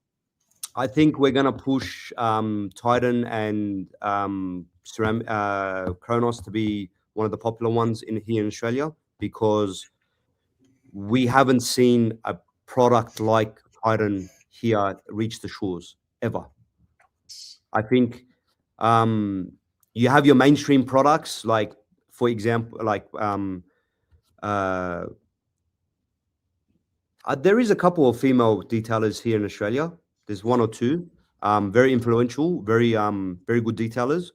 But in going back to the sealant thing, I think Titan is going to do very, very well in Australia, very, very well, because that caliber of sealant hasn't hit the shores yet.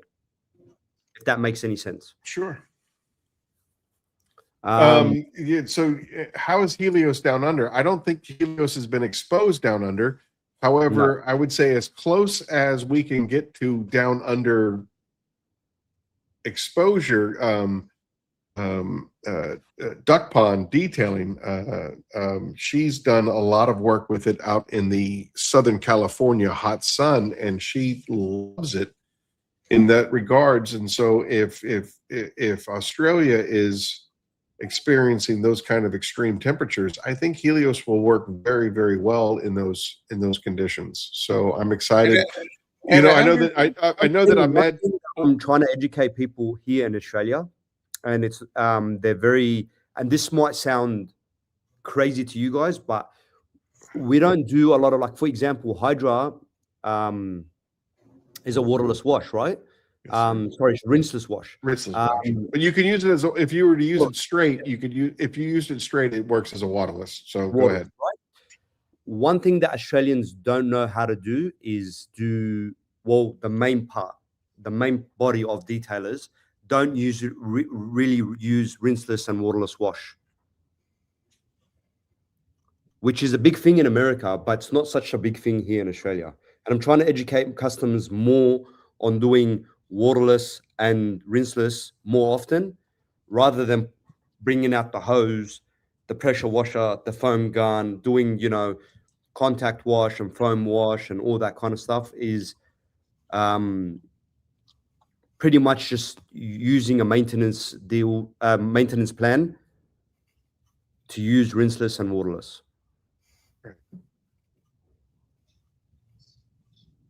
All right. Rick, you got a question Yes. for the people? We got one. We're over the 3-hour mark. We can give away something else if you'd like, or we can just wrap it up now. Your call, Mr. Well, Producer. we got some new folks in the chat, and let's give them a chance to win something. Is Chris M and Keith Firebird? Are they gone? Well, Mary Hoffman won and Chris M won, so those two have been disqualified. But Keith Firebird is definitely in the running. Okay, well, there's Dan and David and Greg was in here. I think I don't know. So let me let me think. Is this segment being sponsored by the House of Rags? Can we, can we tie them in and say, hey, you can win a free bird cow bundle from the House of Rags by answering this question? Yeah, you hadn't done that yet. You hadn't done that yet. Yeah, well, okay, Mr. Producer, we're doing it now. So shut up. Bear with me. See, Ahmad, you see. Ahmad, I can't believe that you made Rick Smith come on the show tonight. Like, this could have been so nice and so gentle, but now you know what it is. I'll tell you the truth. He did bribe me in private. You son of a... I knew it. I knew it. He bribed me in private. He said he gave me an offer I couldn't refuse. So I was like, I knew it. I was just like, what do you mean Ahmad wants you on the show? I'm like, this is not the Aaron and Rick Smith show. You're the producer. Hey, when was the last time that you saw the producer on one of the other talk shows? You never do. And he's like, oh, Ahmed wouldn't do the show with that unless I came on. So you have to have me on the show. I'm like, all right, fine. Well, just pay attention, folks. This is my last appearance. So who knows? Maybe Rick's going to start his own podcast. Oh, I'm sure he will. Now that he's a big deal. Yeah. So Ahmed will be my first guest, and he'd be like, Aaron, who? So this is a Thor free bird. Is that what you said you're giving away? Sure. Okay. So, I was trying to think one of these monkeys. These monkeys will. I'm trying to do a Thor question since it's a Thor, and I haven't been paying much attention to them this week. You want the truth? Well, I mean, they were on vacation 2 weeks ago, and then this past week they were at some air show. And they're still on vacation. They're not. I know. So, and they can't. Eddie was live a while ago. They can't even come over here and say hi to us. I see how they are. So Thor had a good run. Yeah. So yeah, Thor had a good run. They had a good run. Yeah, that decal. I know. So in one of the lives that they did this week. I know they were doing a bunch of giveaways and they were looking at prizes and they were looking at model airplanes. What was one of the models of the airplanes that they were thinking about giving away? I don't know if they did give it away or not, but just what was the model of the airplane? Warthog. A-10 Warthog. BTW 574. That's it. Blue Angel? Yep, it was a Blue Angel. All right. BTW 574.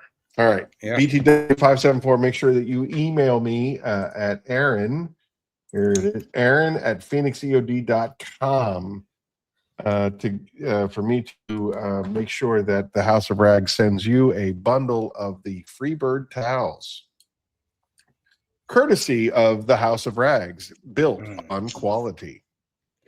Well, I just go by the first one I saw. The first correct answer I saw was Blue Angel. See, and I know why Eddie gets pissed and don't like to do these. Everybody gets mad.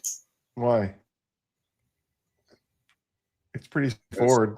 Yeah, Blue Angels, and then Jay-Z had it, and then eventually Dan, and then eventually Chelsea, but it was clearly BTW 574. So you win. The end. So Move you on. see, Ahmed, what a quality produced podcast looks like. It's been a pleasure, boys. Well, he sees what a produced podcast looks like. Quality.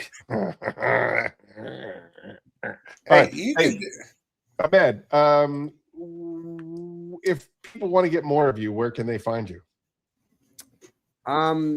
Social media, Instagram, Detail Planet _Detail Planet. Like that. They can message me, private message me. That's about it, you know. All right. And then, of course, if you wanted to go to your actual website, it's detailplanet.com.au. Follow, shoot us.